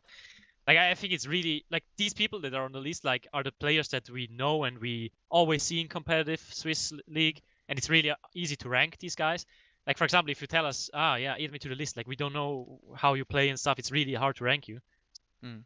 Just have to play in like Division 1 and automatically get into the how is it called, tier list. Yep, for sure. I mean, if you get your name out there, if you don't name change every second day or get banned and have to use a new name, then you will definitely find yourself on these lists. Okay, let's move on. We have Moto here, right? A jungler that is actually quite high elo, and I think in his champion pool he sort of suffers. He likes to play those cancer champs, right? Like Rengar, Kha'Zix and stuff. Kha'Zix Rek'Sai. I'm not sure like for what team he plays. Like sometimes he's there, sometimes he's not. That's the main problem I have with him. He doesn't seem to commit to a team, or maybe I just have the wrong feeling on that one. What do you guys think? Do you guys know Moto? Besides Sefi, I know you know him. Have you heard of him or like Pride, Josh, and Zakrad? Heard of him, yeah. I heard he's really good. I think it was Django who was like hyping him up, and then it turned out he they're wasn't. good friends. Yeah, it turned out he wasn't really anything special though. I mean, Django, you always have to care. Django is always Yeah. biased. You so, never know, yeah. When Oh, Django man. does something like that. You should never usually- listen to Django's opinion. Yeah. Django has too much impact with his opinion. He I qualified for played with him Swisscom with once. Sharkers apparently. Yeah, I think we played against him once together actually. And he shit on me hard. Did he? Okay, then we didn't play together. Wait, solo queue or what do No, you- no, it was no, shit on me, not the team, but on me, Mhm. like Yeah, hard. skilled a lot. Well, anyway, I think is a player that if you play champions like Rengar, Kha'Zix and stuff, and you get high elo, I have respect for you in a way that I think you have good mechanics, but I hate you because you're a piece of shit. Anyway, but I think like if you can play those champions, you can probably play all champions. Like if you put yourself to it, because those champions are very mechanically heavy. And they're also kind of fragile, right? Like, but their playstyle is sort of unique. But the only thing you have to learn about other champions is the playstyle. So I think Moto, if he is Diamond 1 on these champions, he can definitely try and learn other champions and do well. Again, in the Swiss scene, please try to commit, somewhere to a team or commit to League of Legends generally, and then you will definitely do well. I'm sure of that if you're a Diamond 1 player. Hello, Moonlight. What's up? Okay, then Kazuko. I think he's the jungler for Noetic, right? And he I just also heard something from Django. I don't know him. he's also Diamond 1 player. So there again, he's sort of untested because Noetic does not really have any.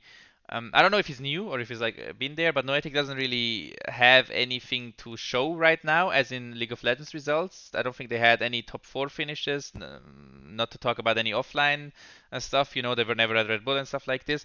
But I think this guy can do well. That's why we put him in Swiss scene. I think he's not quite ready yet to go, and he's sort of untested.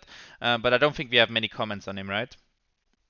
Unless somebody I don't knows know him. him. Not really, no. It's just the Not really. Diamond 1 player, which is again a pretty good spot to be in. Then Ogon, a really interesting one. Actually, I wanted to put a plus on Ogon, but I forgot to do so. But maybe you guys give your opinion first on Ogon. I think that one's a bit more known player. What champs does he play? Pretty sure Chandler is out there. Like rather supportive teams. I mean, he plays Jarvan, Thanks. right? I think Jarvan, Yeah, likes I remember Rek'Sai and Jarvan. stuff like this. Charon, Rek'Sai, Trundle, Gragas. I mean, he's like a solid jungler you can have in your team. He's never like really bad, but he's also not really caring. He doesn't he's a good really friend of play, his, does of course, he? No, he doesn't play at all right now. He's just full focused on his studies. The thing Yeah. is, this guy, I fought multiple times. This guy is really good, Yeah, he I could was- have gotten really good. Like but I he's was always looking top. for a jungler so many times because Swiss scene junglers, and I always like ended up thinking about like Ogon or like asking Ogon to play somewhere. But every single time I checked this guy's profile, he had like 20 games, or 30 games or whatever. I think he's really good. I also think that in game, like his communication is in a really good way, and he's able to listen to what you say or what the shot caller says and then actually Yeah. execute it, And I think that's really, really powerful thing to have. But he just simply plays so little, and that's why he's so low on this list, right? I think this is not good because he plays so little, But I think he could be really, really good. I think he's bad under pressure, to be honest. It Like when you should be pressure him, he's even. bad. Sorry, it should be even Right. lower on the list in my opinion. I think mentality-wise, sorry, Sophie, it's probably up there because of you. I but- mean, we played together, so I know how you feel about him. Yeah. What do you mean? We Like played mentality-wise, I mean, he's a different person than all the other junglers, right? He's not the guy to invade. He's not the guy to make plays in the end. So you kind of need a different team for him to work out. So maybe if you had a different team, maybe it could work better. But to me, it's not like he doesn't really want to get better or get good at the game. So I think it should be lower than that. Yeah, maybe below I mean, as I Arbor, said, or do you mean even lower? I don't know the other guys down there, so maybe just put them with them. Well, I No, think no, he's but for yeah. sure. He's for sure better than the other two guys. He's for sure so, better. So I agree with it could be good. If he wanted to, but Yeah. he just doesn't want Yeah. to. So And he's also a really good teammate. Like, he's always positive and stuff, and a good friend, of course. And I think, I mean, at the moment, of course, he's worse than Arbors.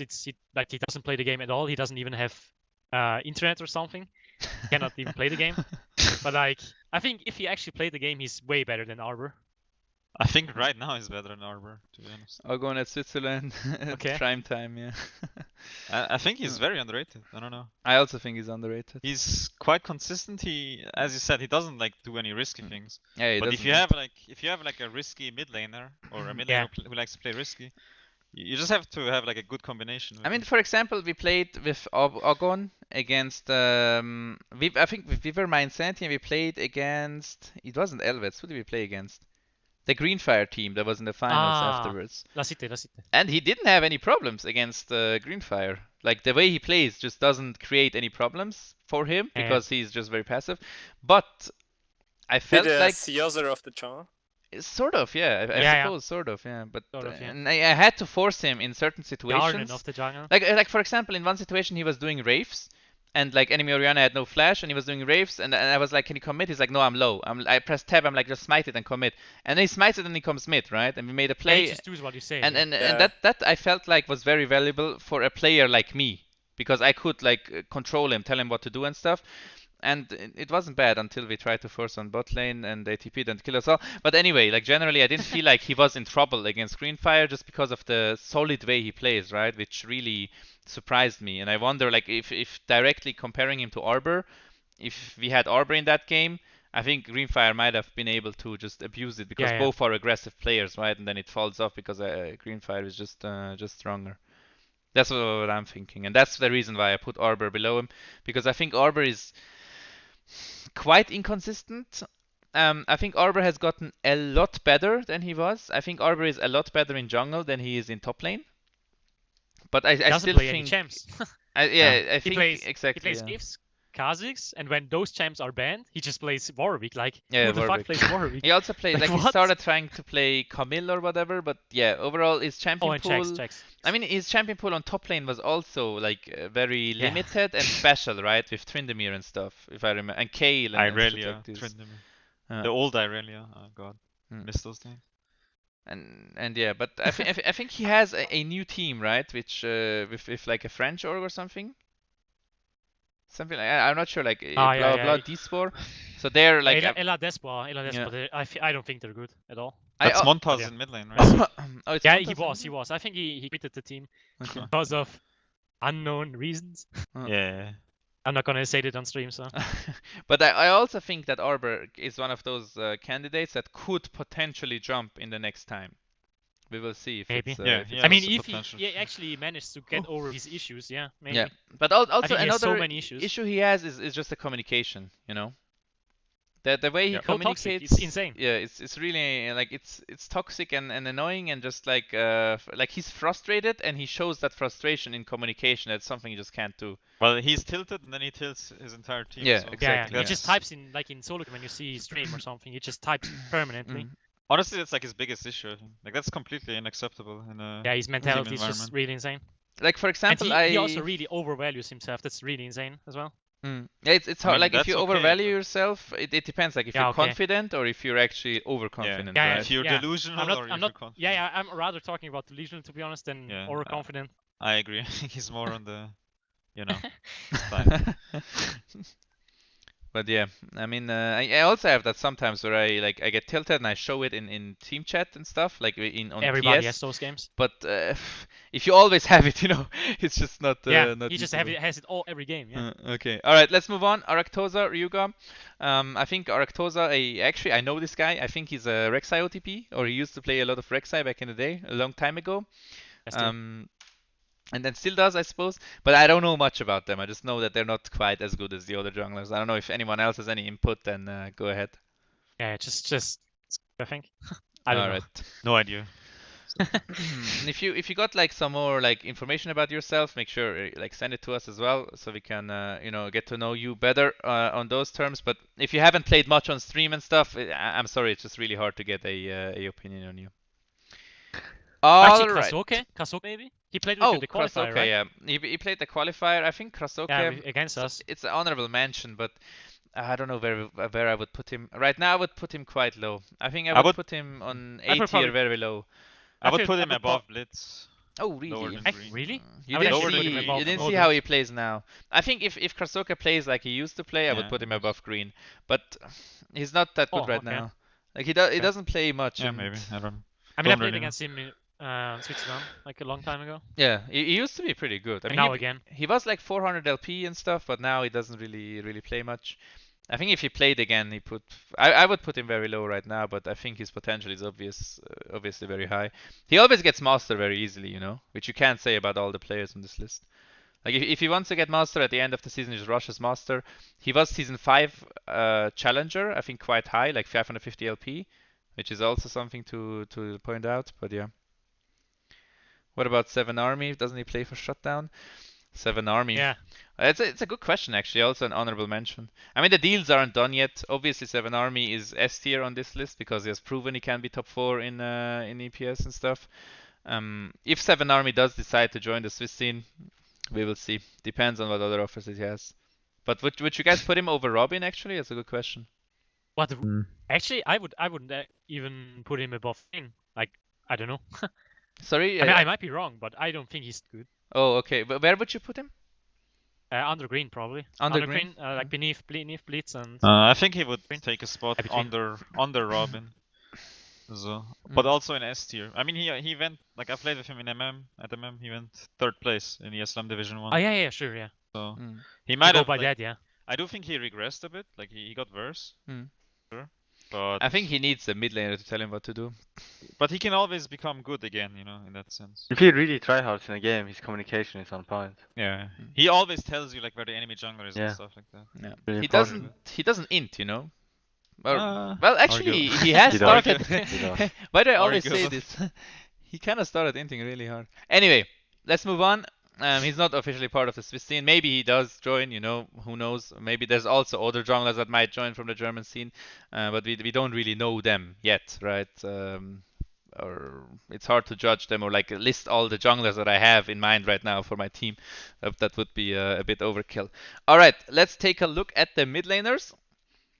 So, in S tier, here, very interesting, we have Legally. Because of his like TF performance against Alternate back in the day. ESG as well. Just clean. Actually, he course. played really well against Mouse, I think, when I watched the stream. Alright, let's take a look. I don't know, everyone was just trolling so hard and then we paused. Whatever. Okay, first place, S tier, Unleash. And I think this is kind of an obvious one. To me, at least. What do and to the others as well that we looked at. But what about the specialists? What do you guys think about this rating? Like Unleash, Wango, Django. I actually think. Oh, sorry. Yeah, you go first. You're mid laner. Alright. I agree with that right now. It's a bit different. I feel like Django is really hard to judge because he fuels himself through Twitter banter pretty much. So when he's on point on Twitter, he's gonna be playing really well at LANs and online as well. So that's a bit confusing. But right now, I agree with the signing. Unleash played insanely well at SCSL. not SSL, sorry, at Switzerland. I think it was really on point there and really consistent. Even at Red Bull, when he had, I don't know who it was, but he played against a really good mid laner and Tonnerre. solo killed him. Yep. Yeah, but he kind of disappointed at SSL finals against Django. He did, And Mm. so yeah, it's kind of question is why that happened, why he wasn't as consistent there as at other points. But I'd certainly put him first out of those three. I think I personally think like the games that he played at SESL were massive clown fiestas. Don't we have a card for him? By the way? And oh yeah, I will just put up the card for sure. That's a good point. I think the games at like SESL were so clown fiesta, and clown fiesta doesn't fit his champion pool. I think like when you're Finals, or what? playing the final, when you're playing Orianna, you want to play front to back, right? If you watch the SSL finals, the games are just, I don't know what they were, but they were definitely not that's true. coordinated, right? I mean, The- the second game. Yeah, the second game. I was Yeah. playing First game Orianna was fine. and Lissandra in the first game, I think. And the third game was also massive fiesta, right? As I remember it. Like, We only played 2, no? oh yeah, the Mordekaiser game was the second first- game, right? Oh First yeah, game true. was Stomp, and the You're second right. game, yeah, Mordekaiser. Yeah, I played Lissandra in the first game, the Orianna in the second game. Mm. But in the first he game, I'm doesn't play pretty sure Lissandra, by the way. Sorry? he doesn't play Lissandra. I mean, he played it in the final, yeah, but he doesn't Yeah, play her at exactly. Yeah, Yeah, That he was didn't also a really point. want it Yeah. to. He just got told to the player. So Oh, I really? think he even Okay. got solo killed there in the first game. I mean, he could have picked like just. I think Syndra was open. At least Orianna was open. That's I'm for sure. And I was really surprised that he picked Lissandra. Yeah, I talked to him. It was a team decision. So Yeah. He actually texted me as well, I think. Big Yeah. mistake of a team decision there. And that's like kind of what his card shows as well, right? We gave him a 5 on champion pool out of 10, which means that his champion pool isn't so strong. And the reason why his champion pool isn't so strong is because his Syndra is extremely feared. I think his Yeah, really Orianna, insane. like his Orianna and Victor are one level below his Syndra, but still very good. And then it's his Casio, and then it kind of crumbles after that. I feel Really? like. I think like his Vel'Koz is really insane. Oh, yeah, I his think Vel'Koz, is yeah. like second or True. something. I forgot about his Vel'Koz. I will put his Vel'Koz also on the Victor Orianna So tier. annoying to play against his champ. It's Yeah, really it's, insane. it's very annoying for sure. But I think he has clear weaknesses, which is like if you play assassins against him, he feels really uncomfortable very fast. Yeah, he plays really well at LeBlanc, by the way, as well. Yeah, his LeBlanc is good too. And that's kind of what is good for Django in this matchup, because Django is really good at playing his 8th champions, right? Like Yasuo. Yasuo loves to play against a champion that can't dash. Like Yasuo against Orianna is like it's a cool matchup to play because you get your jungler, you go aggressive, etc. So I think Django is kind of the nemesis of Unleash, and he's shown it in that set, right? He did really well. The Lissandra pick a bit unusual for Unleash, but even on Orianna he kind of didn't have the impact that we normally see. But I gave him a 9 here on mechanics because I think he's the best player like when it comes to moving backwards. Like he's so good at moving backwards. It's so annoying in team fights. Like you have to kill his team before you kill him. You can't catch him. And the way he plays the flash as well is very impressive. Like when he's playing Orianna and he has flash, it's like, oh, he's out of position. You go on him, he flashes out. All of a sudden, like you're all like in funneled into him. You just die. He ults you. His team comes and stuff. I think this guy has a lot of potential. I'm not sure why he doesn't play in a good team. Really not sure. Maybe it's a mental thing, or oh yeah, I think he's not like allowed much to play at home, like with his parents and stuff. No, that's like not the this. problem. But I don't know if I can actually say that on stream, but like earlier when he was like Master 300p or something, he had really insane offers from French teams, but he actually didn't accept them because he preferred to play with friends. So Yeah. I don't know. Okay. Sorry, Unleash, if I'm not allowed to say that on stream. I see. Well, yeah, maybe. But I mean, that's a fine decision by him, right? I don't know how you can see Unleash got no champion pool. No, he has a champion pool, but another reason why the rating is so low is, for example, think about what pro teams do or good teams do, right? What do they pick? They pick like Aatrox and they flex it. They pick Irelia and they flex it, right? They pick Sion and they flex it. All these champs, Urgot and they flex it. All these champs are really not Unleashed champions, right? And doesn't play them, and that's why the rating on the champion pool is rather low. But yeah, he's a 1v9 player, and I think very deserved S tier for sure. I actually think he regressed as well. Like he got worse a bit. But I mean, he's still insane, but I think he was like way better earlier when he was also like much higher elo than now. But he's still really good and the best. For sure. All right, let's take a look at the next mid laner, and maybe our expert can get some more input. The next mid laner is Vango, playing for Postfinance next year. Made a card for him. He has a good champion pool. Unlike Unleash, for example, he plays like Irelia, Aatrox and stuff, so he can flex that, which is very valuable in these patches. He's quite aggressive. I feel like he can get snowballed on. We haven't seen him for a while in the Swiss scene, so Yeah. it's really hard to judge him. Last time I personally played against him, it was really easy for me, you know? And that's very rare because normally I'm just struggling hard in lane and then somehow through top or better bot we carry. But against Vango, it was super easy for me to just carry the game myself, you know, just pick Orianna and then just solo kill him, etc., etc. But I heard he did really well at the Postfinance tryouts, and I don't know if you have more insight on it, Sakrad, or the others. I've no idea. So, but yeah, it's generally with all the players from Post Finance, like right now they might not be S tier or whatever, or like high A tier. But that's gonna change, right? It might take a couple of months, but they can commit full time to League of Legends, and that's gonna change so much for them. For sure. I think he has a lot of potential, and I screamed like a really lot against him, his Italian team. And he always played really well, especially on Assassins. Like he's actually gotten really good. He improved so much. He played well at the tryouts as well. Like he wasn't like anything special, but he never entered either. He was kind of like Unleash, but except he played Aurelia and Aatrox. Yeah. That was my problem actually in the tryouts, cause he didn't impress. Like he didn't do any big moves or anything. He just was consistent. That's all. He wasn't extraordinary. Like you can make an argument that Post fans should have taken Unleash. I think. What about his communication? Pretty good. I mean, not nothing special, but it was fine, you know. Decent. All right. Well, we will see for sure how that turns out at Postfinance. As we said before, you know, like they get a lot of time now to spend on it, right? We're gonna see how it turns out. But yeah, let's move on to the next mid laner, which is a special one. I never thought I would be putting Jungo in a top tier, like top 3 in a tier list, but it actually happened. Jungo, a very special personality, super aggressive, right? Takes every fight, gets ganked often by enemy jungler because he's so aggressive. He does a lot of clutch plays. Like even, I mean, last season he already played for Elvets, I believe, in the mid lane. And he was like in the 5-game set where they lost 3-2 in the end, and he played like Orianna, and he would like ult himself and flash into 3 people, and like it was actually a very meaningful big clutch play.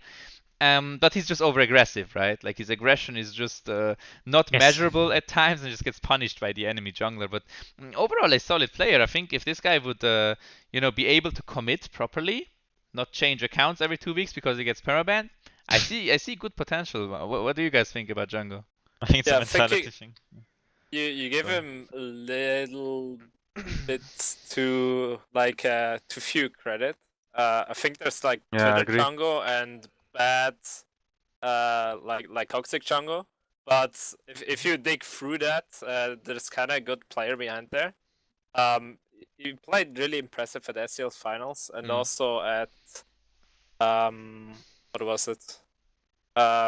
Yeah, when he played against us, I was really surprised because he didn't play aggressive at all. He kind of gave me like room to do stuff, and he just kind of held back, which was mostly because he was playing against Blitz. So he doesn't necessarily always go aggressive. I think if he really wants to, he can actually play defensive as well. And yeah, I was kind of impressed by that, pretty much. I played with him. It was over defensive in the end when I played against us in the SSL semifinals, but still he can do it if he really wants to. Okay, interesting for sure. Didn't see that side of Jungle yet myself. Sefi, you played with him? Yeah, I played with him, obviously, and I can tell you that I've never seen someone having such a bad macro, like no offense Jungle, but like he's always so lost on the map, like he doesn't know what to do at all on the map. I always have to tell him what he has to do. I mean just the map movement macro. Ogwan just wrote, if like, Jungle is defensive, it's because he's on Twitter. Like, might be true, yeah. But he's just really coin flip. I mean, this guy has sent me DMs on Twitter like last year in Switzerland, actually, I should have searched for that. Last year in Switzerland, they made rank 4, and I think they played against SPG, which was your team, Sefi. And in a best of 3, they Right. won one game against your team when you were with SPG last year at Oh, Switzerland. when I played support. They won one game, and during that one game, he sent me a pic of Tab in Twitter while he's in game. You know, playing like Yeah, this he's is really actually quite troll. insane. It's Like, insane. how do you even do that, right? But yeah, I mean, we gave him an 8 in mechanics and a 5 in macro, like showing that his macro is a bit weaker, but his mechanics are definitely on point, right? And he also tries to play those, or likes to play those mechanical champions like Yasuo and stuff. I'm not sure about his champion pool. No, He- not it's not that good. Like he plays everything, but but not like as only good. 3, right? 4 Yeah. champs are good. Uh, But I Uh, think he has a lot of potential, especially if he actually plays the game. He just like plays 3 games per week at least. I played Ah. SSL with him like 4 games. And when Ras got me into the team, he was overhyping jungle so much. He was hyping jungle so much to the point where I felt like this guy must be the new upcoming mid laner, better than Unleash anything else. So I played with him 4 games or 5 games. The enemies weren't that good. I think one team was also Losan Sakrot. And it was pretty shit in every single game. I was so hurt. Like, I saw him playing Akali and all these mechanics, and it was disgustingly bad. Honestly, it was really, really bad. So I was, I don't know. I have no idea how jungle is top 3 and higher. Yeah, I mean, that must have been a while, right? A while ago. Or was it recently? well, it Probably was this start of- split, start right? of A year Yeah. SSL. ago, I don't know. But I it can't was- remember 5 actually. months. 5 months. Yeah, But- maybe it's just like a focusing thing. Like if he actually focuses on Like, the game, enemy he roams, can be good. But if he doesn't care, he Still doesn't late. care. I don't know. Yeah, he just CBA so hard every game. Yeah, so definitely if he works on his mental there, we can maybe get some more out of Django. But for sure on this list, on the top 3, also won the SCSL championship this time around, right? Which is not an easy task. Went up against Unleashed there and showed that he got what He it was takes. he was playing really well. Maybe if he focuses a bit more on League and less on Twitter during the games, he can maybe even do more. In the But final, anyway, he was really good. let's move on. Yeah, Let's he take was a really look good. at the next guy. We put in Montaz here. I don't have a card anymore, though the top 3 is over. But Montaz, a very special player. I think his main weakness, or his biggest weakness, is his communication. Because he says nothing. I've never played with somebody that literally does not say a single word. Like, I'm not even kidding. I'm using literally in the literal sense of the word. He doesn't say a single word unless you ask him, right?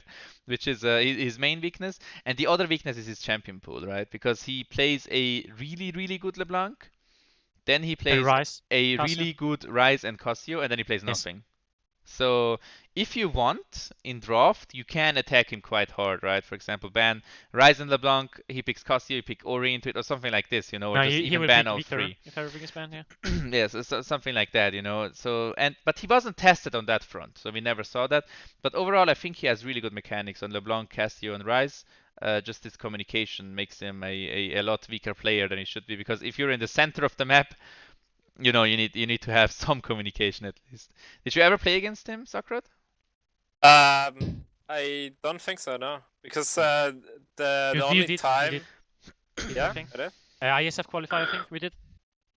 Oh yeah, might be true. Yeah, I don't really remember. That was the only time he really played in Swiss scene, though, right? Oh yeah, he the played the Cassio sa- against the you. same He as played Cassio Sis. against you. I'm Okay. sure. Yeah, I don't quite remember actually. I don't know how the game went. But I guess I won, so I Yeah, guess go it's on. better. Better mid laner wins. Whether mid wins every game.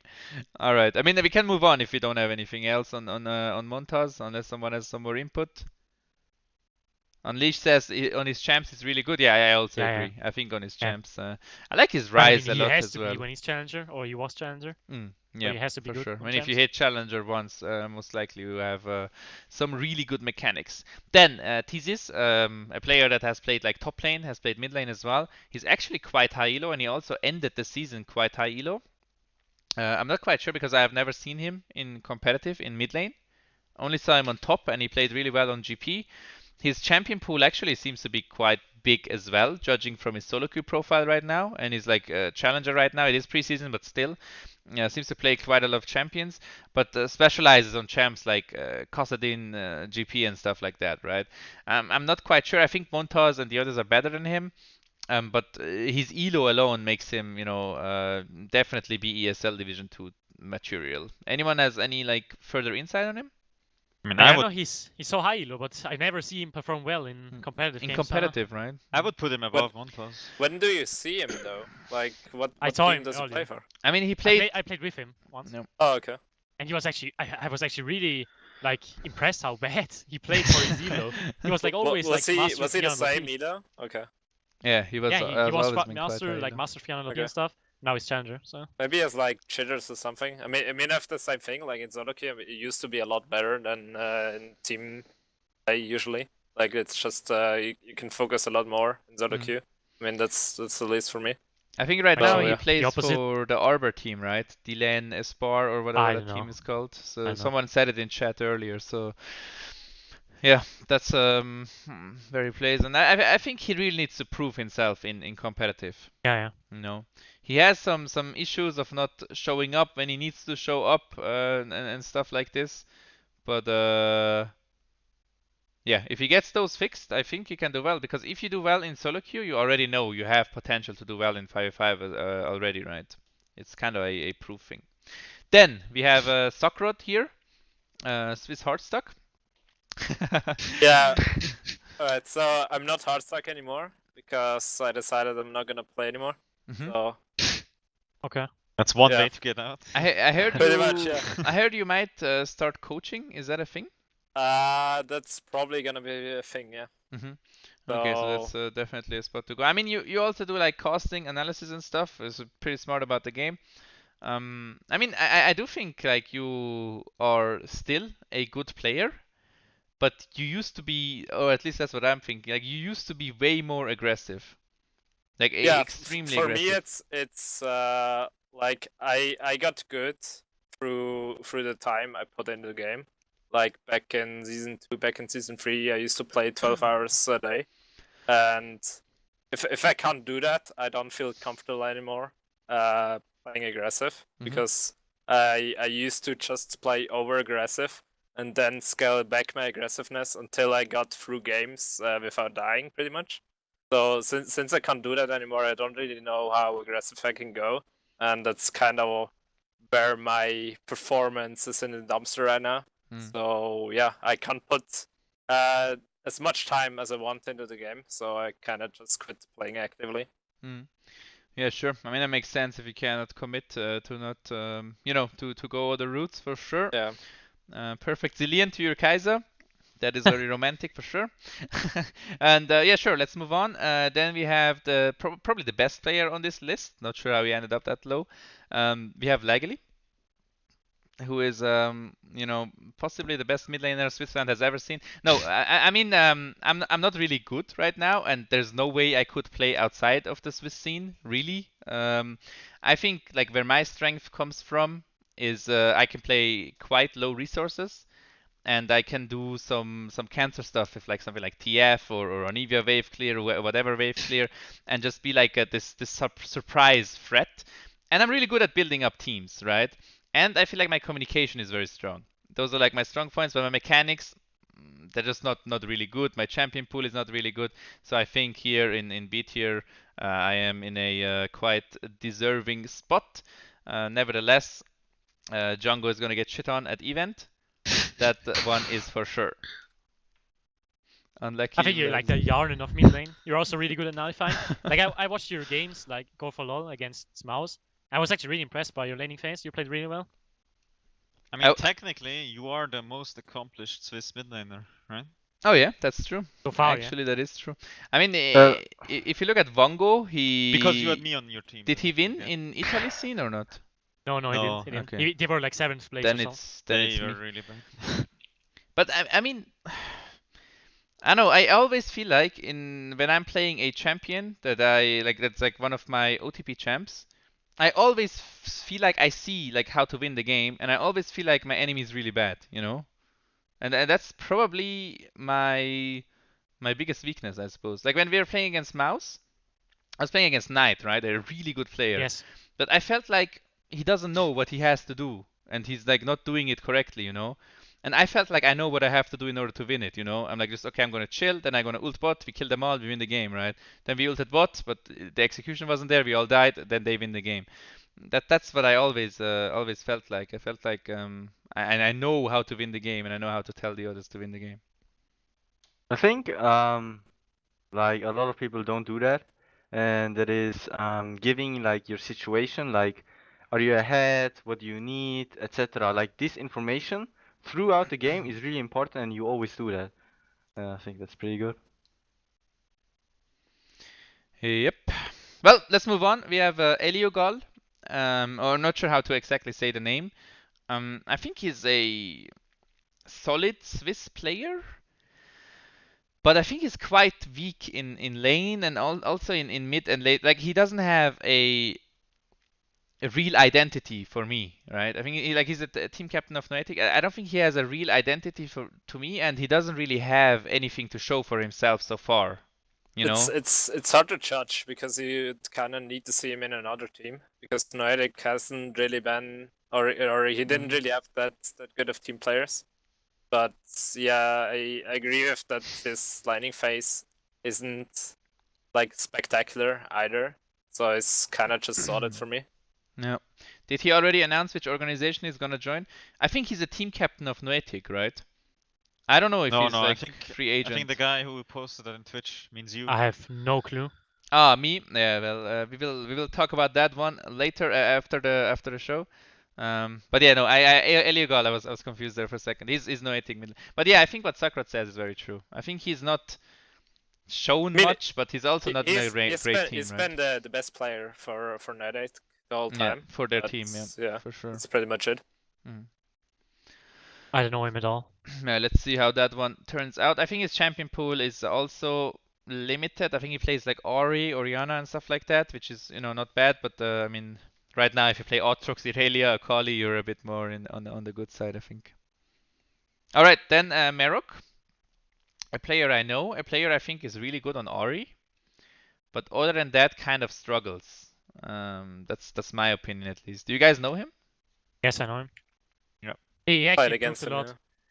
I don't know. He's just not the carry guy. I don't know. He definitely improved, but still don't think that is that good. Like from what I remember, he's just super passive in lane, just Yeah, chilling, he's really passive. I actually played with him in a team, and I told him that he's really passive, and that was actually my biggest problem with him. So yeah. Like so many times, I'm just like when I played against him back in the day, I was like, holy shit, like this guy could kill me so easy, or like pressure me or whatever. Like I could do whatever I want, just move up, and he would just chill, he would just attack minions, never attack enemy champions, which is a quite a big weakness. All right, then Giga. I think he's in Really Nico's team, right? pool. Yeah, he plays like the Aurelion Sol, yeah. And to Veigar, yeah. Isn't he like He also played Anivia once against me, I think. I don't know if it was a meme or whatever, but yeah, I think he's, Swiss scene material, but other than that, can't really comment much on him. Needs to play a bit more on stream for us to see. Moving destroyed Swiss ESL, but not on list. Okay, who's moving? No. He's not good, I think. What team was he on? He played with Sharkers, I think, and he actually played some in-houses, and like he did every single game I played with him, in-houses. I don't think at all he's good. Do you think he's Giga bad? Well, moving, I don't know him unfortunately, but yeah, if remember, if you are a player that is not on this list, let us know. Let us know who you are, and yeah, make sure to try play as much as you can on streams, and we will definitely notice you. Okay, I think it's time to move on to the AD carry role. Have a specialist there for you as well in Sefi. So let's move this around, and this is a bit of a special one where I personally decided that right now we don't have an AD carry in S tier. Remember, S tier, it means like you could like compete in ESL Division 1 top 5 teams, and I think right now we don't have one. I personally think that Goldie has the potential to go back to when we were like Lausanne and stuff, and improve and playing there, and we would like destroy many bot lanes. But I think he has to be tested again because he went to mid lane, it really didn't work out, and he went back to AD carry with my insanity, and it just didn't work at all whatsoever. There was nothing to prove that he's still a good player. But I personally know for a fact that he's still like really good, and that's why he still has the plus, because I think Goldie is a player that um, will hopefully pop off again with giving the right circumstances, and that's why I put him on top. Let's bring up the cards. AD carry, Golden God. We don't have the gold version of this card because obviously he's not. We didn't put him in S tier. We just put him on rank 1. And yeah, well, which team he will be joining, it's not quite decided yet, or what a rather, pick. it's not public yet. But yeah, I think what makes Goldie, like his mechanics are really good. I think that's quite obvious. He has shown that before, like when he plays Ezreal or like a hyper like Kalista or whatever. I think his game knowledge is very high as well. I mean, Pride, you made a really good point about mid lane. Maybe we want to say it on stream as well. Yeah, like usually AD carries just get like walked on an Orianna ball, for example, and just get shockwaved and instantly die.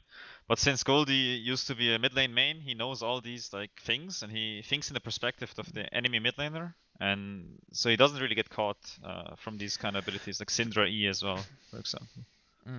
Yeah, he plays well around the enemy mid laner because he has played a lot of mid lane himself. I always feel like from his communication, he like sometimes he's just tilted or whatever. Like his attitude is sometimes not the best, and then he thinks like he can't do anything where it's not true. Like sometimes he assesses the situation in a wrong way due to being tilted. But other than that, he very precisely knows what he needs to do in order to win. Like what needs to be the next move. He very precisely knows what the current situation is when he is playing the champions that he's good at, right? Like Ezreal or whatever, and he has very strong and accurate opinions about his, what is good right now and what is not so good, and he tries to play those champions and abuse those champs. We gave him a 6 in champion pool, which might be a bit too low if you consider the fact that he could technically play like Orianna bot lane and stuff like that. But other than that, I mean, some champions he's just not so good at, but many champions he just excels at very hard. But yeah, he has his favorite, like his famous int moments. Everybody knows those, like an Ezreal E forward too much and just dying, getting one shot. But other than that, I personally have big faith in him. I'm a bit biased because he's my teammate. So yeah, let's give it to the specialist. Sefi, what do you think? Yeah, actually, Goldie is like the only ADC I consider to be better than me. I actually respect the only like when I play against ADCs in Switzerland, like I'm not scared at all, like not even a bit. Like, but when I play against Goldie, I'm actually kind of scared because I know he plays a similar playstyle to me. He really likes to play aggressive and go for the hero plays or whatever. And like he's just similar to me that I actually really respect him a lot. And I like to play against him because we always play aggressive both. I think he's the best, yeah. I would agree. What about the others? You played with him, Josh, Pride? Yeah, I agree. Well, if he plays a champ, he can play, which is like around like 5-6 champions, I think, or like 5, which is really good at. Like he's gonna shit on anyone on these champions. So I think it's insane, like in terms of mechanics. Yeah, for sure. So yeah, Goldie, if you're listening, try to focus on drinking less, playing more League. And ESL Swiss is safe, baby. Alright, let's move on to the next AD carry that we have on our list. I believe that is Sefi, if I'm not mistaken. Am I correct, guys? Do you guys remember? It is, yeah. Okay, It is. then let's go with Sefi here. All right, and this was a second place and third place to me personally was quite a close one. That's why I was like hesitant there between Sefi and Polo. Ultimately, we decided together to put Sefi over Polo. I think Sefi has like one hidden strength that he just unleashed earlier, which is God, like the special Diamond 3. Oh yeah, the Oh minus my is Diamond God. 3. But yeah, he played like Mordekaiser. I don't know if you played Heimerdinger or maybe that was picture. Nico. I do play Heimerdinger. Okay, you but play I don't really Heimerdinger, play but like these special picks like Mordekaiser and Heimerdinger, and like Mordekaiser into Kaiser. What was it, Kaiser Braum or something like that? it was Kaiser something, and you guys picked Mordekaiser into, and it just fits Yeah. so well, you know. But I mean, the laning phase didn't go as well as it should have. You got ganked and stuff, but still, like technically on paper, like if you can pick a special pick like that and just be confident on it, it's very, very valuable. Then your communication is very good. During games, like we played only a bit, and I listened to some games when I was coaching, and the communication was good. You know, like the only AD carry that communicates that I have seen so far, and that's just really, really good. Yeah, minus Diamond 3. I think a very, very solid player. I still, I think that the 3 AD carries are quite close. I would give Goldie personally a bit of an edge over the other two, me too. Seifi and Me too. Polo. But I think other than that, you know, you're quite a solid player. I'm not sure exactly about the champion pool. We gave you a 7 because of like the Heimerdinger, Mordekaiser and stuff. But on AD carries themselves, I'm not sure like how confident you feel on all ADs. I remember there was like a period where you would only play Caitlyn. But, Oh, that was a long time ago. that was quite a long time ago, yeah. Yeah. But I mean, I think what differs me from the other ADCs is that I'm actually willing to play a lot of things. Like now you can play Cassio bot, Victor bot, Mordekaiser. Like there's so many things you can play, and I'm like always willing to play these things. And then it just looks like I'm only playing these things because it's just so good. Play these things in Swiss scene because no one else plays them or no one expects them to be played, and it's just so good to like rather cheese, I guess. But I mean, I also like, for example, in Terran Fate, I only played ADCs.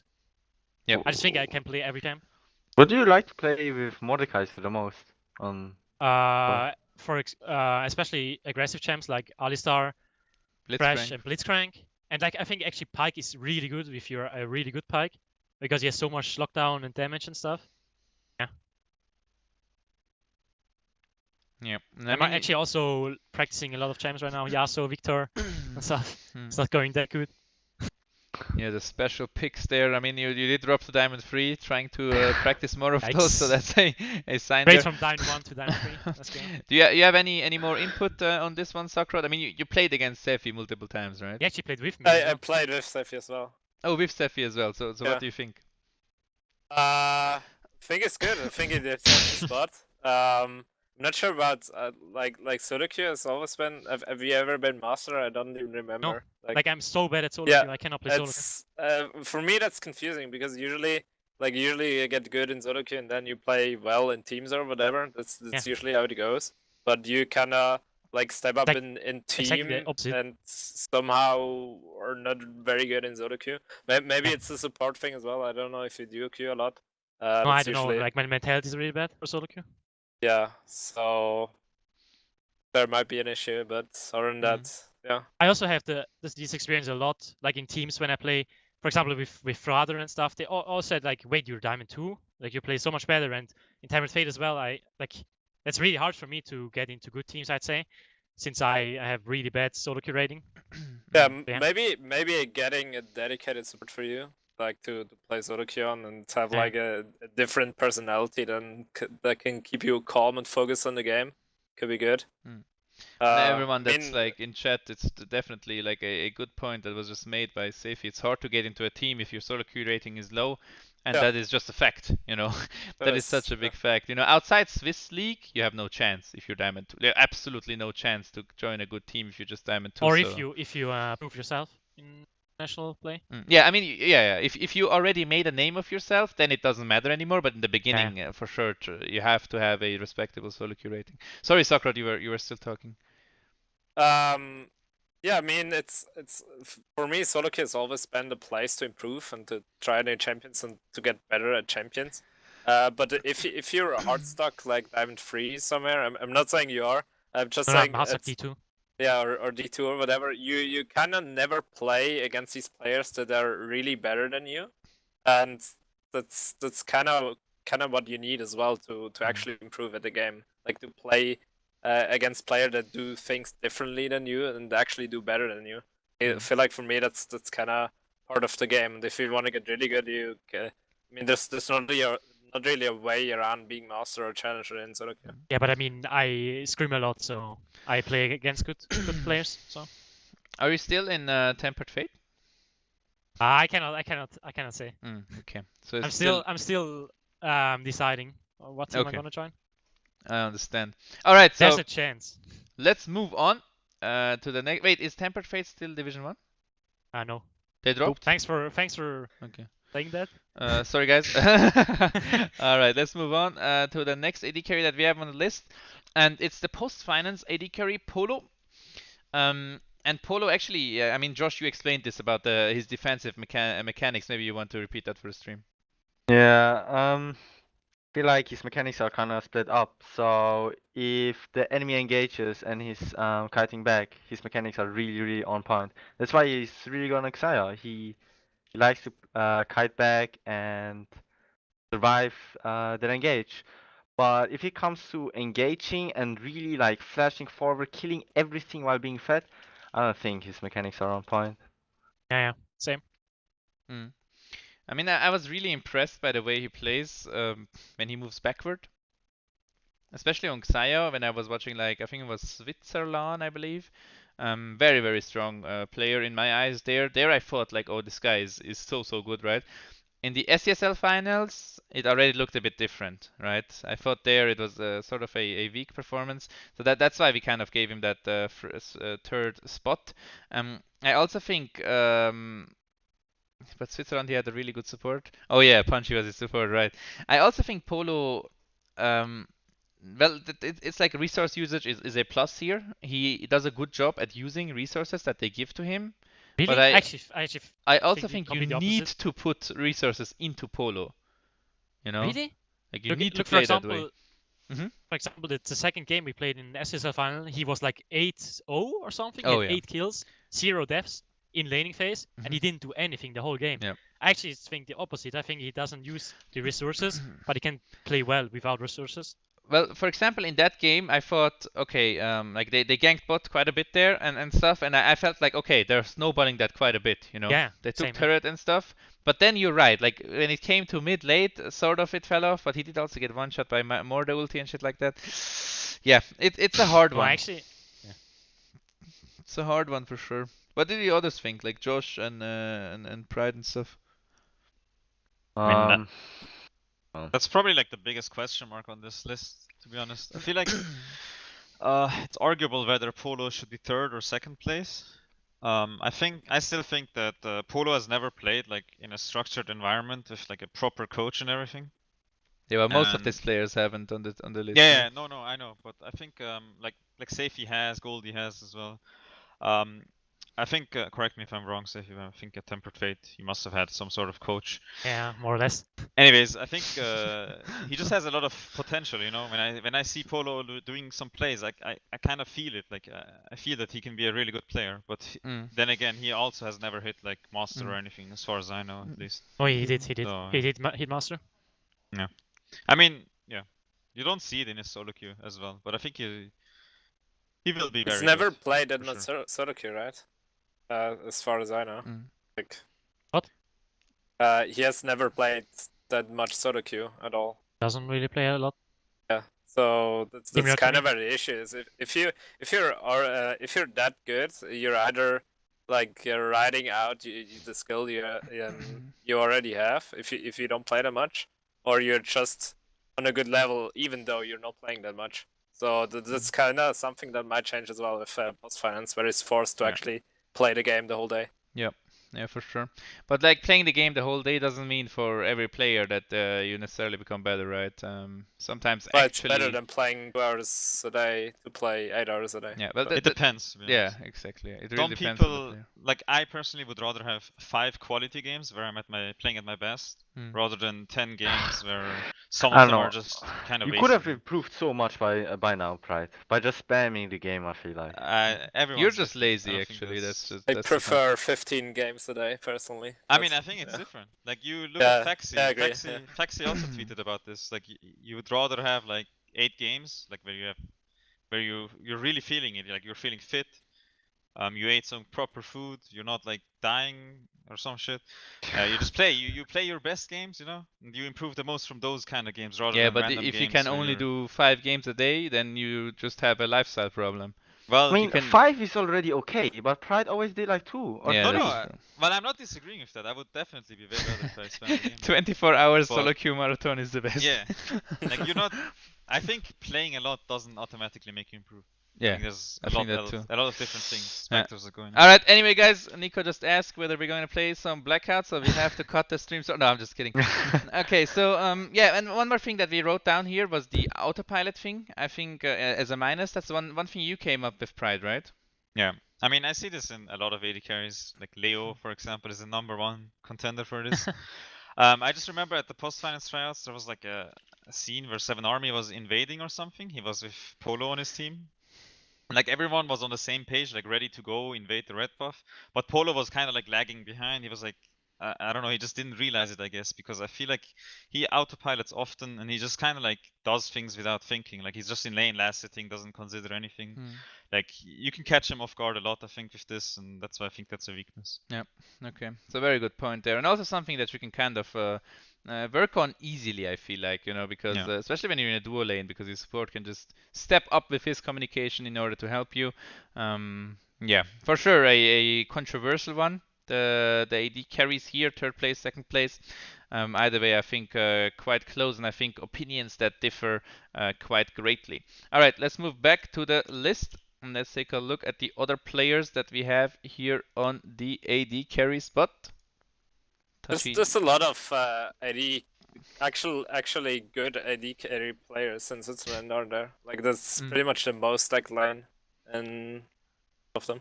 Yeah, Yeah, I I think so actually too. think so Probably. as well. Yeah, I mean, Mid lane with- as well. I think T-Borg is quite like last time I did like a talk show and shit, and we talked about this. T-Borg was 16, I think.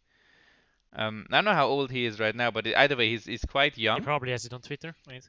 But I don't see him play anywhere, so I don't know if he actually plays with a team. But like back in the day, he was like master and stuff, and he was definitely not a bad player. But I kind of haven't seen him around. I don't know if you guys have.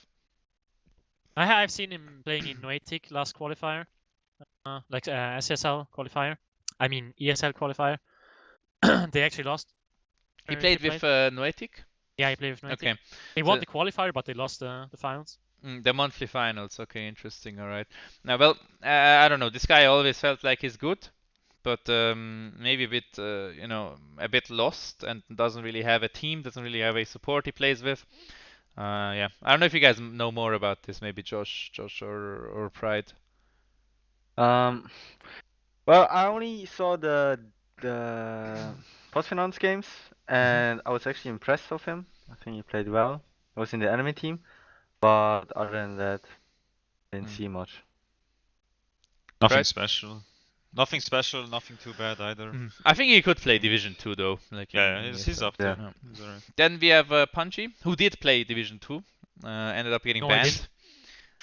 Wait, he A didn't? lot of things. Yeah. No, he was only manager. He played like one game mid lane and one game ADC, I think. And He one was only game, manager. one Well, game he who was knows? jungling, no? Who knows how many times Yeah. they can share, to be fair. All No, right. He actually played mid lane. And But ADC. either way, I feel like Punch is also one of those players that is quite inconsistent. Sometimes I see him do 6 stuff and he's like Diamond 1. Sometimes I see him sit in Diamond 4 forever, and it's just a bit, you know, a bit hit and miss with Punchy from what I've seen. I can actually remember playing with him in solo queue, and like multiple times actually, and he types way too much in the chat. Yeah, Like yeah. he's ahead. Like if you're ahead in solo queue, please for fuck's sake, don't flame. Like carry the game, just carry the game. You're the one supposed to be like the most positive, right? So he always types in chat and then he ints. Mm. He's But not Josh, good Yeah, at it. are he's you really, only he's really supposed to- autopilot. Are you only supposed to not flame when you're ahead? So is it allowed to flame if I'm behind? No, not I really, get like- his That point. I that get it's his point. accepted. Okay. Well, it's more understandable when you flame when you're behind, Okay. because you're losing, right? But when Yeah, you're that winning, makes why sense. would you flame? And you have to become the leader when you're the guy who's ahead, right? And then just try to carry that game. But yeah, Punchy. Not flame everyone.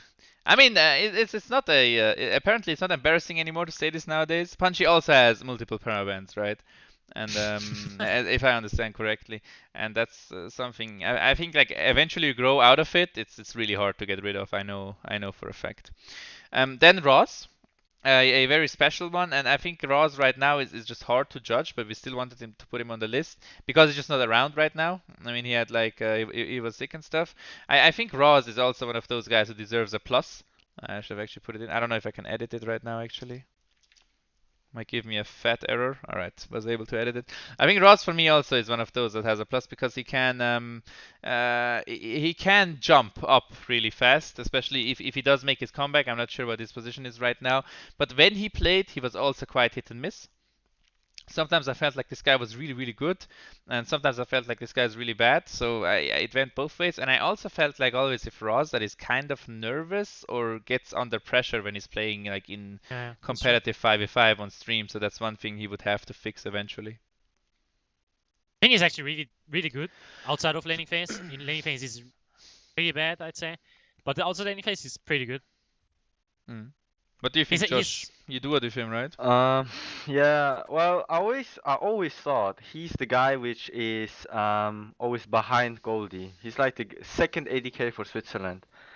The more I played with him, the less like I thought about that. Cause I don't know. Like he's really motivated. He's really motivated to give his all and everything, but kind of getting less and less impressed from him. So I would think he's like actually B tier right now. Yeah, that's where we put him as well. Anyone else has any comments on this? Pride, Sakrot, or else we just move on? No. Good. All right, then let's get. Sakura, you had him in tryouts. Oh no, it's actually Punchy. Never mind. Yeah, that was Punchy. Did Punchy flame in tryouts in chat? No, he's really good. It was no. I'm just kidding. Like Alright. if I remember correctly, it was just like rather quiet. And didn't. I mean, it's usually it's hard in tryouts to like actually have an impact in like communication and stuff. But yeah, it was pretty close to being asked to play with us. So. Okay. All right, then we have Leo on this list. Leo, a player that hasn't really played much in recent times. I think Leo is just obvious. The reason why he's in B tier is just because he doesn't play. I think if he like when he plays a lot and is motivated, he can just become A tier very fast. But he just doesn't really play right now. I think it also has something to do with like it feels like everyone is jobless in the esports scene, and Leo actually has a really hard job where he spends a lot of time working. And he also did quite well in like I think he subbed in for Lausanne, right, at Switzerland, and he did quite well there. Yeah, So yeah. he Yeah, did really good. he like showed that he still got it, but I think he's one of those players that needs to play quite a bit, and right now he's just not playing. That's why we put him in B tier. If he starts playing, I think he's just gonna jump as well. So let's give him a plus as well on this end. But what do you others think? I mean, you guys, we know him quite well, right? I mean, Josh, you played with him quite a while as well. I mean, he has potential. I think like half a year ago, I would have said he has more potential than Polo, but I don't know. He's a man of words. He never like he's never fully motivated for a long period. You know? Yeah. He's only motivated for like a month and then he just stops. So yeah. Yeah. And his macro is just absolute garbage. Yeah. I want to say the same. He has really good mechanics, but he's like really mental. If I always used to say if enemy mid laner is bad, Leo is good. If the enemy mid laner is good, Leo is useless. Because the enemy's mid laner is just gonna one-shot him. Because he just doesn't give a shit, you know? He just walks up too far, enemy mid comes, one-shots him, it's like, oh, what is this champion, you know? He complains about yeah, he complains about the champion. His game knowledge is also very low. But Yeah. he's really good mechanically. Yeah, he doesn't really know Yeah. much about other lanes. He doesn't know much about like spells, like Talia E. You can't dash. If you dash through that, you take damage. Blah blah blah. Okay, all right. Hitokuro, a special one because he played AD carry and he played support. Honestly, I don't know him that well, but when he played, he did okay. Like he was a solid like Swiss player. I felt like, and that's why I just put him here. But do the other guys think maybe you have some more insight on him? I played against him like 1,000 times already. He's always the same in every game. Like for me, he's like the ADC that's just like sitting back and that's just praying that his jungler ganking him and his mid lane carries. But he's just playing decent. He's not getting too much behind, and he's just sitting back and lets his team do the thing, you know. I never seen him like 1v9 a game, but I think he's pretty decent, yeah. Yeah, just a solid Swiss B tier player. Then we have Marv.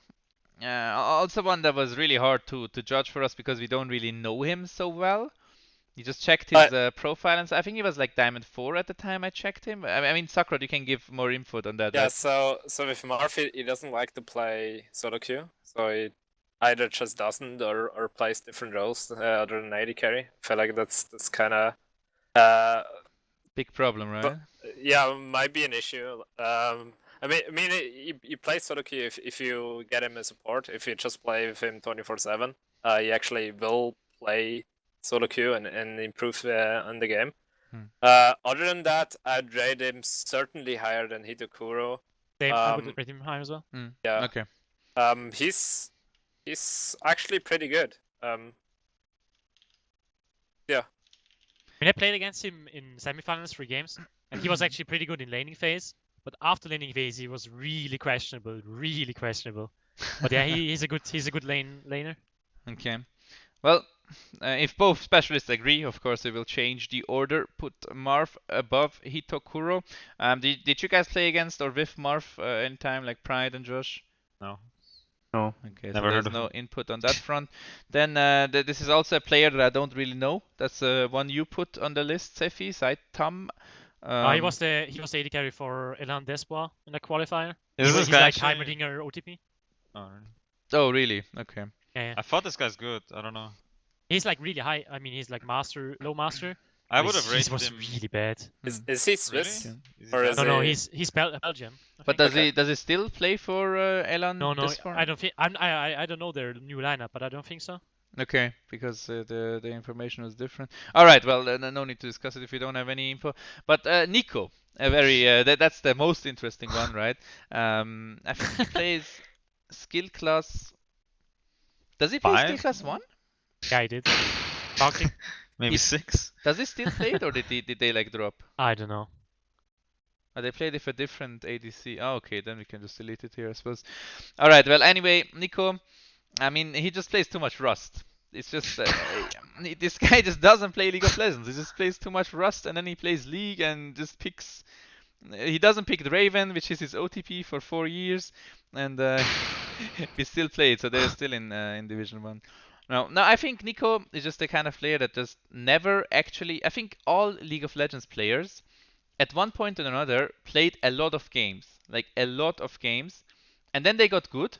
And then, like, at one point you lose motivation, then you don't play as much anymore or whatever, right? And then you make a break or you still play or whatever. Nico, I feel like he never got through that stage where he started stagnating because he never continuously played a lot of games in AD carry, at least as long as I know him. So I think there's still a lot of potential there to improve if you just spam a shitload of games, because you still have that one jump you can make. You haven't stagnated yet, but in order to make that jump, you need to play a lot of games, right?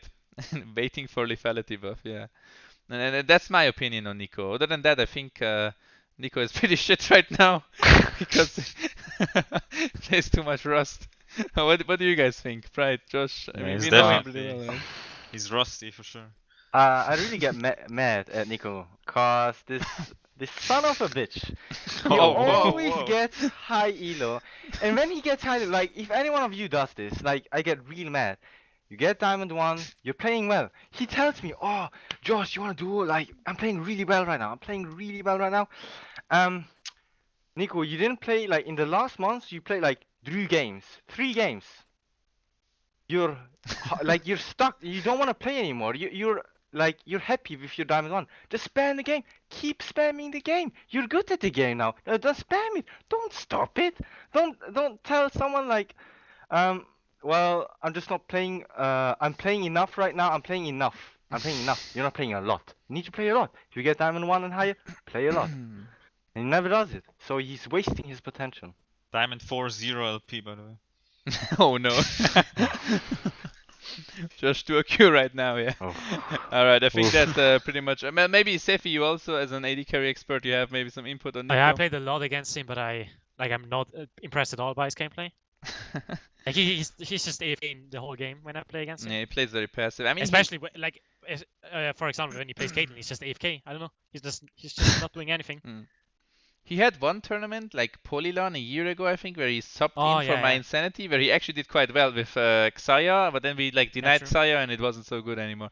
Anyway, I also think Nico has potential to rise a bit more from the last place here, but he needs to put the time and the work in it for sure.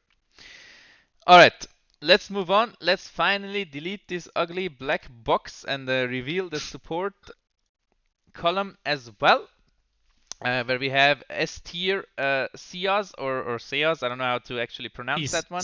C's on the S tier spot. Then we have Joshy, Koala, and then Kionic in the top spot, and also the guys that got a card for it. So let's take a look at their cards. Starting off with the golden one, C's. He's a player that actually recently just joined like the Swiss scene, or kind of joined. He played for my Insanity. I actually asked him on Twitter whether that was just a fill or whether he's part of the Swiss scene now, and he said he was actually just trying out and he might join the team. So that's why we put him on the list, because he might become part of the scene. And I think it was a quite the obvious choice right now to put him on S tier at support, because he brings in the international experience somewhat, like being, I think he played in OP, and yeah, he's kind of known energy. also like across like the high elos, people know him. I think your cam just fucked up, Sefi. Yeah, actually, I like some teams because of. Just see Sefi here in the middle, guys. Make his cam a bit smaller. Put him back into the box where he belongs. All right, there we go. Okay, Sefi cam, and yeah, he plays a really good fresh. I checked his profile, like based on solo queue. I rated his champion pool, and he got quite a few champions that he plays. But I think you also checked the profile, Pride, and you were of a different opinion. I thought, but I didn't check his profile. Just from what I heard and what I know, like I recognize his name. Ben. I thought he's like a Thresh one trick, but I mean, I checked his profile. It's not really the case, but yeah, it's like his go-to champion. Okay, yeah, so he's definitely quite known for his Thresh. He also played Thresh against us, when we were playing against my Insanity. I feel like he's very confident in what he does, like the way he moves when he goes aggressive and stuff. I think we might have lost Sefi here, actually.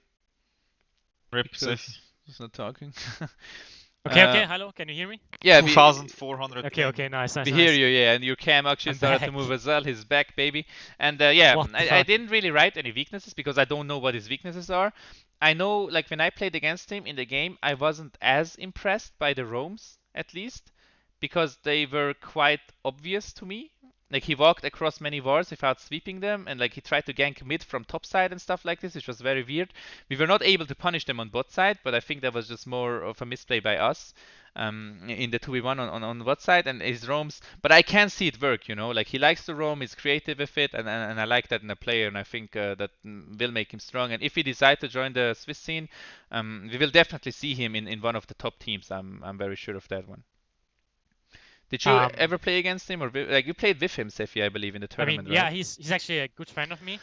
I got to know him from scrims. Played against him a lot against OP, and then like we typed a lot and stuff. And I asked him if he wants to try out with me in my Insanity. And yeah, and we try out it together. We also wanted to try out together in Tempered Fate, but it didn't happen.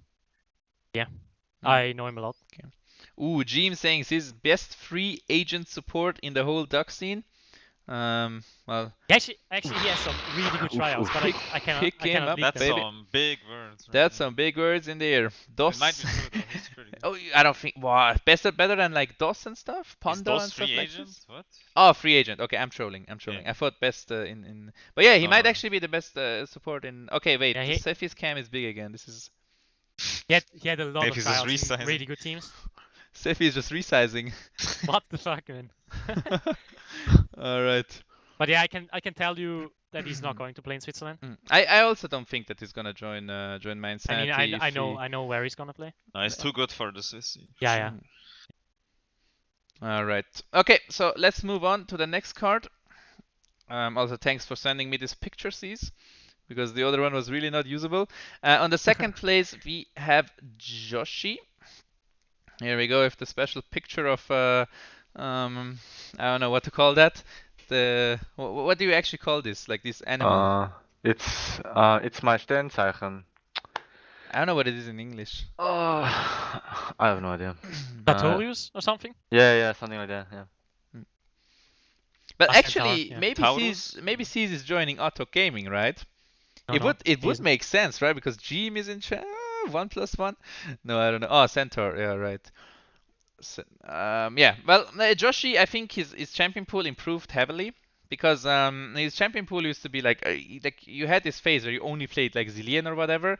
Then you started playing other champions, tryharded quite a bit for post finals, and now you play pretty much everything. You can pick whatever you want, and you play those special champions. Like you can pull out this whatever bot lane, right? Like Veigar bot lane. What else is there? That's like eights. I don't know. Even in like melee champ meta, you could pull out like a I think Morgana or Zillion whatever. Nautilus right now. Yeah, Zillion Even Nautilus though as an yeah, answer to Nautilus. Thresh and stuff like this, Cannon. and even Cannon, yeah. And very often I'm very convinced by these champions, even though we pick them like because they fit, you know, we just pick them because they fit, and then it kind of works out really well. Then you have a lot of experience because you played quite a bit. You've started playing quite young, I think, right? Because Yeah. even before you joined the Swiss Season scene, 1. you were playing. So yeah, you have a lot of experience on that front. I think your biggest weakness is definitely your motivation. Especially in 5v5 environment, you get demotivated really quick. You have a hard time sometimes finding the point of why you play. You don't just play to win and don't ask, you know, why do I even play? Sometimes you feel like you're wasting your time, you know, and that just makes you a worse player in the end, because if you're not motivated, obviously you don't give it your all. Yeah, what do the other guys think? Especially like the choice is interesting compared to Kionic and Koala, putting Joshy on the first place. What do you guys think? Especially the specialists, because obviously us from Shutdown we sort of bias as well, right? Because he's part of the I've no idea how good you are right now, but I've barely ever played against you or seen you play.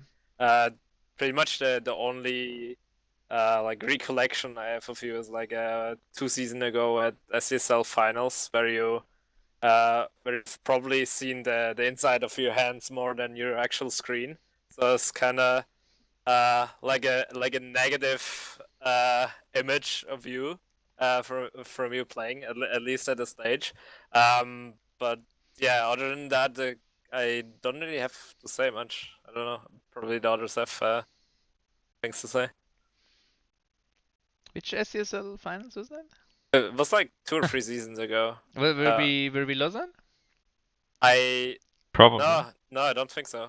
It was one where I was there, I think. Okay. Of- Because I think the only SESL finals. Well, we played 2 SESL finals. Wait, I think it was that one which we got shit stomped. No, Yeah, we won. Especially yeah, bot there lane, must have like been that hard one, yeah. shit But Yeah, we stomped. we won every Absolutely SESL finals smashed. that we played. That's probably been like 3 seasons ago. Maybe it was Zurich because Game Show. I might have been silent at that time. Silent? No, we were never in silent. No, I've been at silent. Oh, okay. I think I've done the analyst there, like the first time I've actually done Okay. it. Wasn't that like 1 year ago? Yeah, Yeah. yeah, something like that. Did Or maybe we- even 4 seasons ago. Bro, Or did we Lausanne? ever lose a SSL final? I think so, yeah. Really? Okay. We I did don't with remember SPG. that. I think we lost like Yeah, we did with Zurich SPG. Game When Goldie Show. played mid.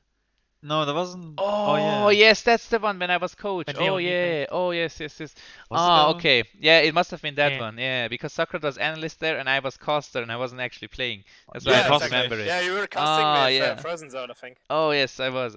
Okay, I remember that one. All right. What do you think, Steffi? Yeah, I play with Joshy, and like I think Joshy is similar to Leo. They are really good at abusing bad bot lanes and just stomping them in lane. But I think you actually got better in playing defensively, like when I played with you in solo queue. So that's also, and your champion pool also improved. You play Braum as well and stuff. I remember you never wanted to play Braum. Yeah. and stuff. It's my most played right now. Yeah. And yeah, I think you improved definitely, but I think yeah, your mental really holds you back from actually like doing something in a team environment. Yeah. I also heard stuff that happened in Elbit, so Awkward silence. All right. Well, I can actually say that. Like, Ross said I should join Elvet, and he was motivating me with all this kind of stuff. He was saying like, "Oh, jungle is such a god. It's the next level." I saw him playing. I was like, "Oh, Jesus Christ! I want to leave this team real fast." Jungle was a mistake. But the main point why I joined Elves was cause I wanted some practice before I go into the post-finance tryouts.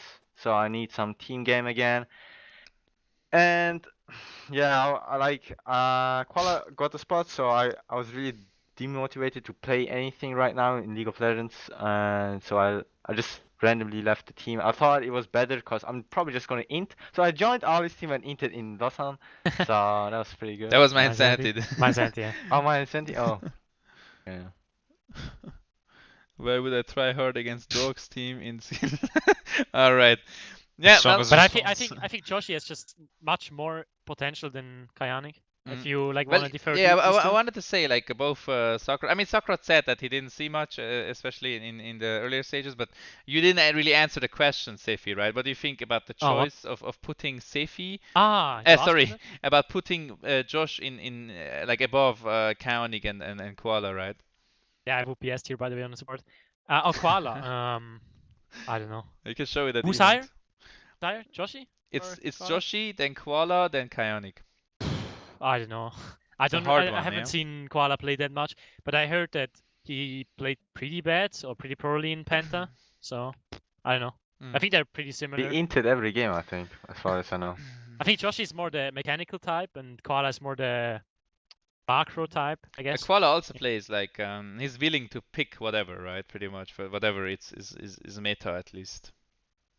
Actually, he's not willing to pick whatever. He's only willing to pick what he thinks is good right Yeah, now and what Koala is meta. sometimes mental blocks himself from playing a certain champion. Okay, well, Like- well, let's bring him up here, right? Oh yeah, you have a Card. card.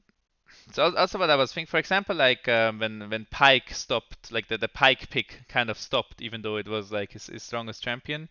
And I noticed that's probably one of the things because Pyke is just not picked as a meta champ anymore, and now he stops picking it as well.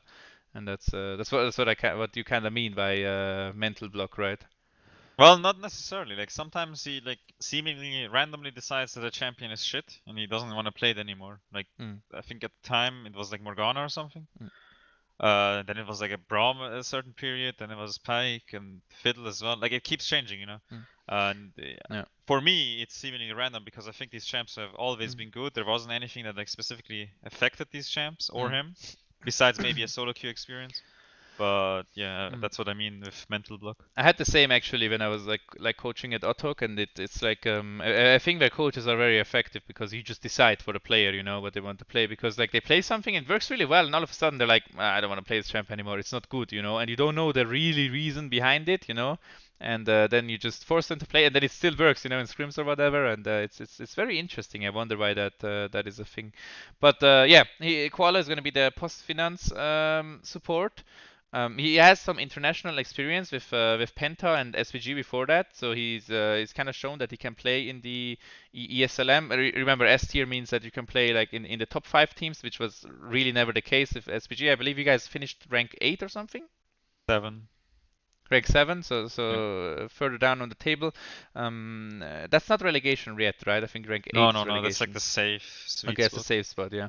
And he actually made Premier Tour top 4. Which was a immense achievement for the team at the time. But I do think that was mostly the top side of the map doing a lot of the work in that best of 3 that I saw, the qualifier one. And also on the offline event, the performance of the bot side was not very good. Like in one of the games. Was it the Yasuo game? Yeah, one of the games was like Ah, 0-16 and it was just. These were actually the only games I watched from SVG. Yeah. Against who did you play in close qualifier? We actually played in the same. I They think, played against close qualifier. the Navy team with like phones top and stuff. Oh yeah, what were their name? Meta abusers. Or Meta something. Meta abusers, abusers, yeah. I mean, they And were pretty second? good. You had two Yeah, enemy they're teams, pretty no? We first played unicorns, I think. Unique. Oh, Yeah, so no. free. Yeah, we played unicorns and then we played meta. Oh, abusers. they got that was the first Premier Tour they got invited, and then they never Yeah, made it to close never made qualifier it again. And we actually won Never against again. him as well. No, I think the meta abusers team was like Phones, Crossman. They had a really good jungler too, 800 LP. I don't remember his name. Magnoon. No, it wasn't that Wasn't guy. Maknoon season 2 top No, laner for? I know who you mean Markoon. No, it Ah, yeah, wasn't Marco. Markoon. It was some other guy. He was subbing My in for bad. them. Challenger 800 LP Graves main or something. Oh yeah, I remember that guy. He got shit on by 7 though. Yeah, Really their hard. bot lane was also high. Like they were all like Oh, challenger. it was Zanzara? Oh yeah, it was That guy Zanzara. is an absolute monster. Yeah, it Holy was shit. Zanzara. That guy's really good. Okay, interesting. Well, anyway, but what I think Koala does really well is like just the general macro thing and like his game knowledge is pretty strong. But he just like from the games and I followed a lot of Division 2, right? Because like Pride was playing, it was always fun when they lost and I would like shit talk him. But as like bot lane would always just die. Like Yeah. 24/7. Just they were always behind, dying. When they played around, like even in SPG, like when they played around bot lane, they would die. They wouldn't do anything. When they didn't play around bot lane, they would die. In AHG, like all we did was pick a strong bot lane. Like in pre-game, we would just talk about, okay, we just pick Zyra Morgana. That was like the meta back then, and we completely destroyed their bot lane. And that's exactly what happened every single game. You know, level 3, enemy bot was just already dead. And it's just like I wasn't very convinced from the Division 2 play at all. And The AD carry was actually really good, in my opinion. who Like, was the Nuki? AD carry? insanely good. Okay. No, I was Nuki actually really something. bad. I had to like I was actually expecting a lot from him, and then yeah, I just I always think saw he him was eating. overhyped, to be honest, and Yeah, then people same. expected so much from him, and then he just didn't. I think he's solid. I would rate him better than. I would rate him under Goldie myself, but yeah, I don't know. But yeah, He actually tried it for also Tamer Fade, and yeah, they said he just not that good. like Creon, I think he's doing quite well now, and in SPG he looked like the biggest clown, right? Like every single game, the spot lane was just doing really well. So I'm not quite sure, but I think yeah, maybe it's still a thing because Koala just swapped to support, so needs so more time. But yeah, maybe it's all. I'm just I'm just gonna say it. I just don't see how Polo and Koala are just gonna work out, you know, Like on honestly, bot me lane. too. Like You know I what I think the mean? same. I just really think the same. And I actually heard that someone got kicked from Postulance. I don't know if it's true. Did Django tell you that? Did Django tell? Could be true. No, I actually don't know who told me that. It No, was a long I time mean, ago. it's not true. I can say that right now. Okay, Like, okay. That would be really kill weird. the rumor. What the fuck is Oh that? no. Never heard of Oh that. man, I was hoping it's Vango. No, but a special thing that Koala also offers, which is I think that's the reason, or one of the reasons why he put his macro so high. He's pretty good out of the game as well. Like, remember the lane swap that we did against? I think we actually did it against Autok Gaming when you were still the coach. Yeah. We also did it at Premier Tour. No, you didn't Like- do it against us, but you did at Premier Tour. I remember. Yeah, like we just lane swap. We take like 2 towers. I think Mm. we fucked it up at some Yeah, you point fucked down it the up. line. Yeah. But the idea of lane swapping in that particular situation, that all initially came from Koala, like out of the game. Like we were talking about what can we do like about this? How do we get out of lane basically and prevent what is happening, you know? Yep. And I don't know, I like that a lot. I've never seen That was actually such a good support play model. because when I was watching the mouse thing, I was actually so hyped. Like I saw the Oh, yeah, it was Pantheon mouse. pick, it was so bad, and it like worked out and stuff, and it was so good. And then you guys swapped up and completely destroyed, and I was like, they're gonna win this game. And then you guys went for like third tower or something retarded and threw it instantly. We But still won the generally, game. yeah, that's very still won the impressive game. actually. Yeah. And overall, I think Koala also become like he also always gets high elo, right? One mean, way it's or just- another. Not really. He kept doing with a 300 master AD Yeah, carry Snooki. on his Smurf. But And it was I still mean, he also Hardstock dual Diamond queued 1 with Large. master, kind But of. he dual queued with Large, and Large is also like Diamond 1 player. So Yeah, but that's now. Like, No, he's talking about Nuoki, I think. yeah. Well, But yeah, I mean, he's Grandmaster now, no? yeah, but Well, you get that's- Grandmaster with 40 LP. I mean, there's so many people that are challenger right now that I mean, right now have it's never Sting. been challenger Grandmaster before. is- Preseason. No one Grandmaster cares about is- preseason, no? No, Yeah, true, Grandmaster true. is like low master now because of like the new ranking systems. Like, I have Yeah. people on my friend list right now that are challenger that I wouldn't consider for my team. I'm not saying, like, okay, there's so many people that say, like, oh, preseason doesn't matter, and then there's other people that say, why would you say preseason doesn't matter? That's so retarded. And I agree with both people. I think preseason, you should use that to keep practicing, to stay warm. Yeah. Practice But champs. I think if you look at Elo in preseason, you're an idiot. Like, because the good players are just like they're Yeah, on man, Diamond vacation 3. or just not playing, you know what I mean? So me being Yeah, Diamond Diamond 4 3. right now is only because of preseason. Come on, guys. Same. Alright, Yep. let's move on. We also have a card for Kionic because I think the supports, like especially Kionic and Koala, were kind of close to me. I think they can be interchanged, and I mean we have in Safety somebody here who is pretty knowledgeable in playing with Kionic, right? So Yes. maybe you can give some input here. What you think?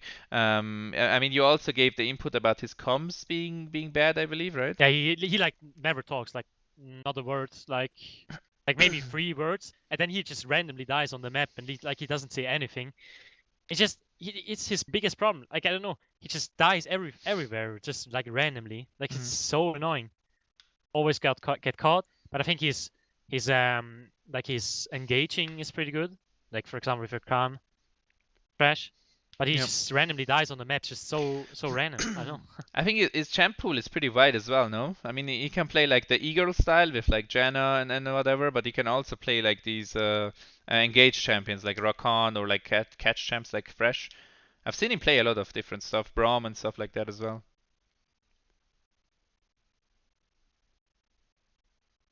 What do you think, Josh? I mean, you're a support main yourself, right? Well, I don't think he's even close to Koala. I think Koala is way better than Kionic. I think Kionic is just straight up not A tier. Ooh.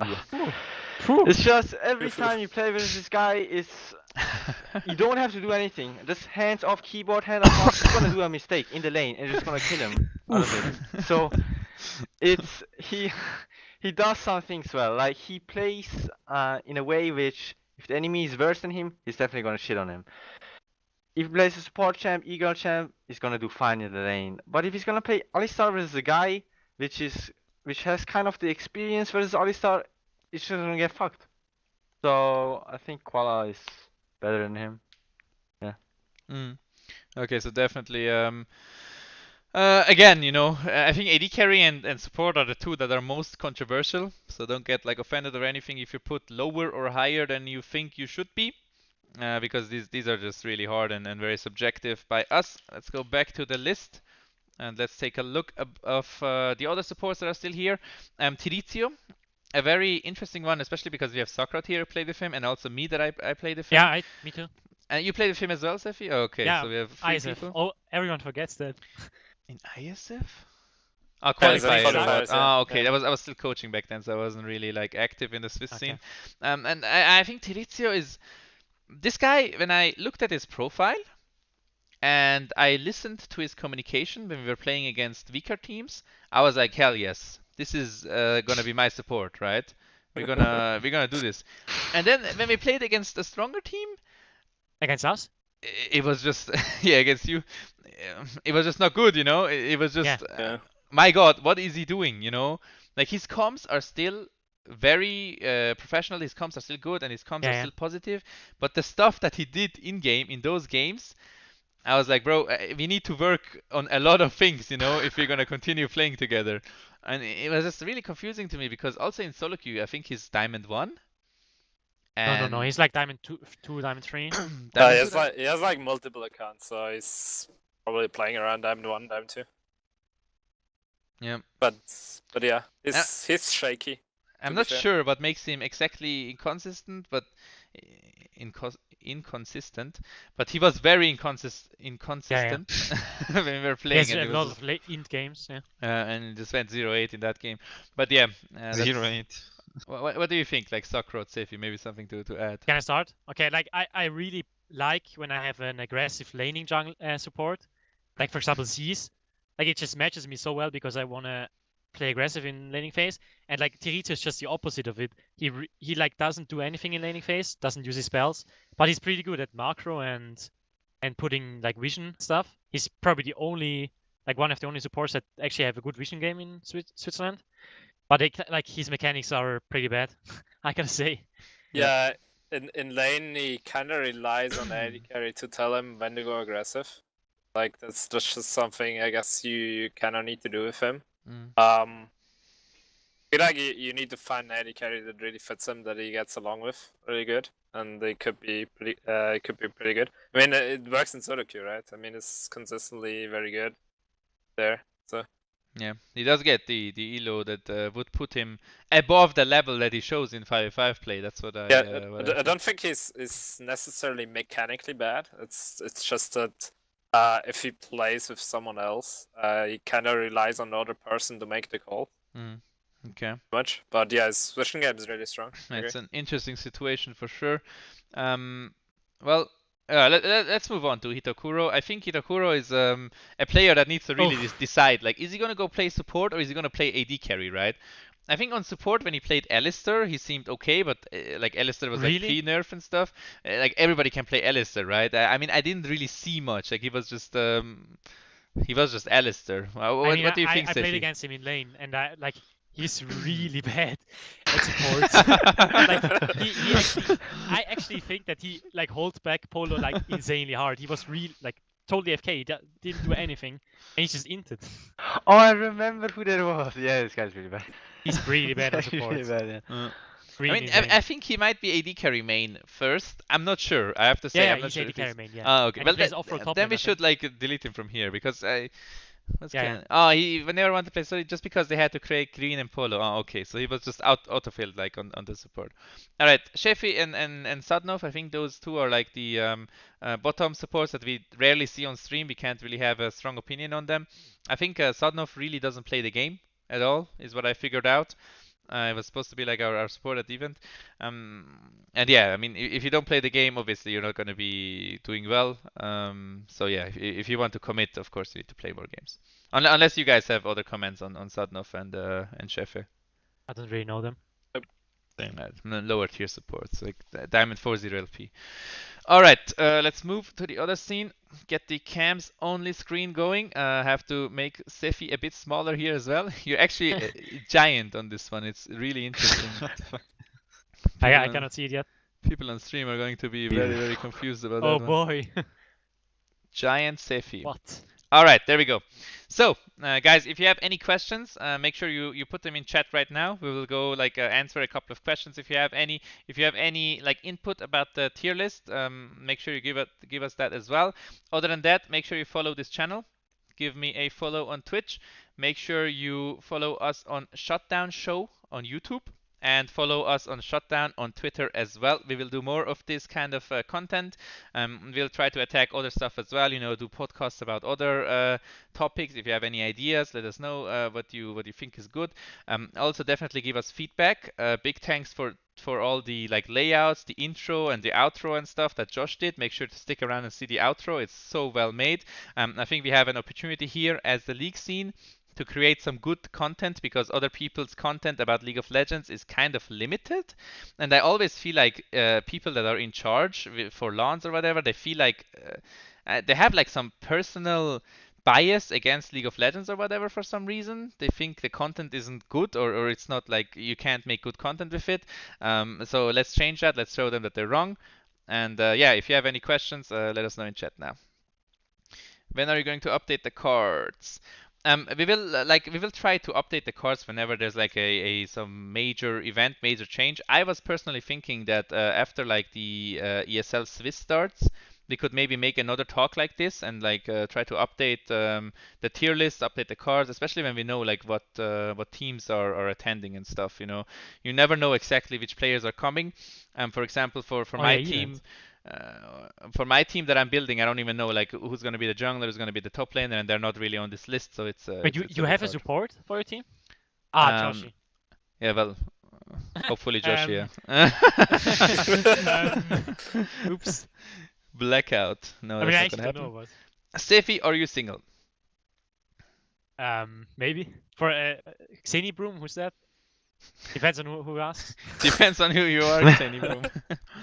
Predictions for event. Predictions for the event finals. Yes. Well, I mean, I'm not gonna predict it because I'm part of it. I think. Who's in Django's team? Well, Django has Sleety on top lane, I think, right? Well, Django, can you write your team? I don't know what this team is exactly. Yeah, I think you know it, Sefi, right? Yeah. Okay, yeah. It's Sleety, Moto, Django, Punchy, and Kayanik. Oh, seems Moto, beatable. Punchy, and Kionic. Okay, so what Yes. do you guys think that are not involved? Like Josh, Pride, and Sokrod. What do you think? Who's gonna take it? Who's on your team again, Ali? And we have I'm mid lane, Safety support, Golden God AD carry. We have Blitz in jungle and Seos are top. Depends how much gold he drinks. Look, Gold is not gonna drink. Gold is not I'm gonna actually drink. really sure. I'm actually really sure that Goldie and me are just gonna hard stop bot lane and just Oof. carry the Yeah, game. I think I'm you like guys are really gonna sure. win. Yeah, I think so too. Oh baby, that's what I like to hear. Because, But- because I know Punchy and Kionic. I'm just really sure that we're gonna stomp them. I'm pretty sure like jungle is gonna super try hard with you, and it's like I think he's gonna shit stomp you Oh my in god. lane. I my God. agree with Yeah, that. he- Yeah, in mid lane. lane difference is gonna Oh my kill. god. Oof. I mean, you mean I'm gonna carry, yeah? No, the other way around. I mean, Unless luckily- they don't ban on either, but I mean, Chunga luckily is gonna be nullified. Dude. Chunga is gonna be going into the I history actually books for think destroying mid the lane. event. I actually think mid lane is gonna be so easy. I know these players, dude. Like these brain dead, aggressive players. You just pick Lissandra Aftershock against them, or like Lulu mid or some shit like this, No, no. and they just Or tilt grasp, off the grasp roof. piece of fate. Or grasp this, and they tilt off the roof because they cannot go aggressive, you know? Like they just they're like, oh, this guy is like he's playing Aftershock Lissandra. I remember the chair guy, you remember? Oh yes, In- and then they break their chair and they're like, oh, Diamond 4 mid lane. The 7 guy. Yeah. I remember that was that. actually funny. Chunga knows Lissandra he's unleashing gonna be me. playing against Blitz, so he's not gonna play aggressive at the Yeah, I event. just wanted to say I'm that. gonna, No, gonna tell you that right now. but like my honest prediction, I think before we had Blitz, I felt like we're probably gonna lose it, to be honest. After we got Blitz, I feel very confident. I think we're gonna take it 2-0. But I haven't won a Swiss tournament in such a long time, so I'm not sure about that one.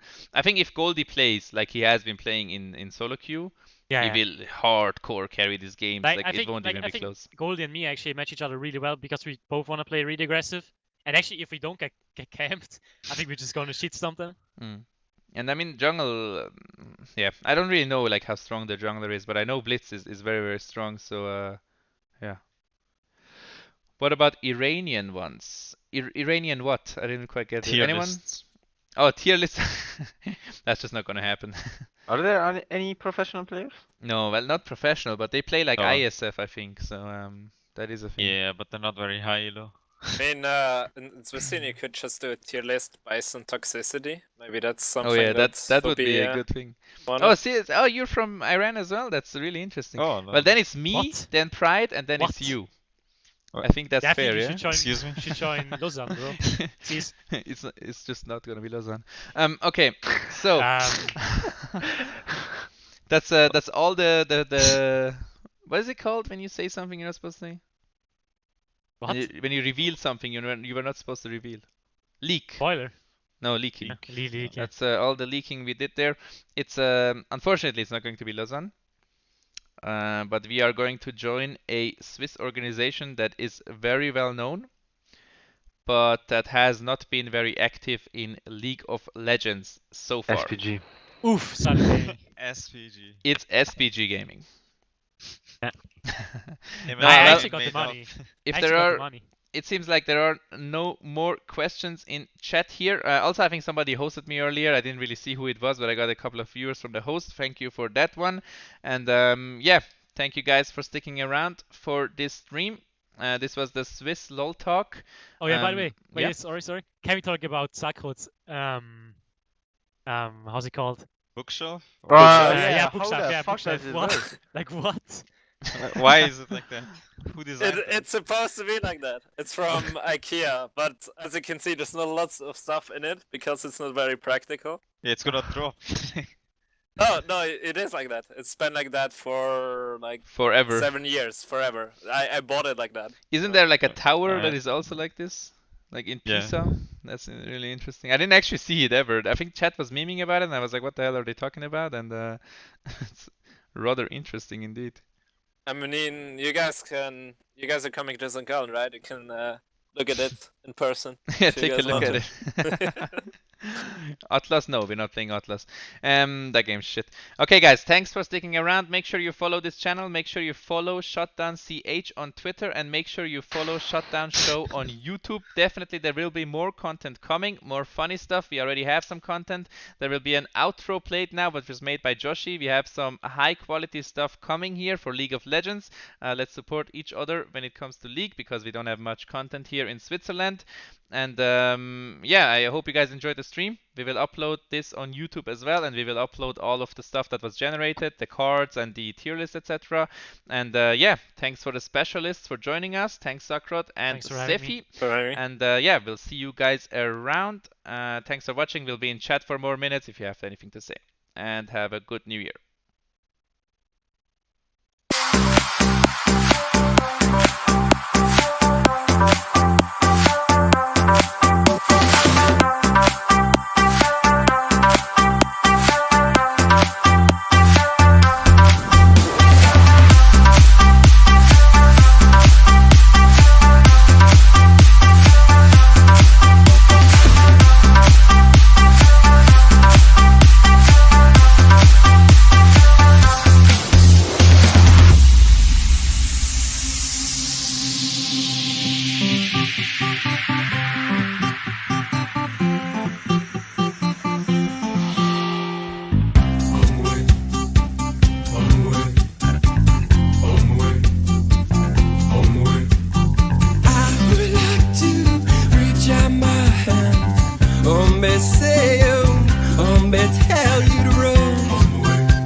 Nobody else.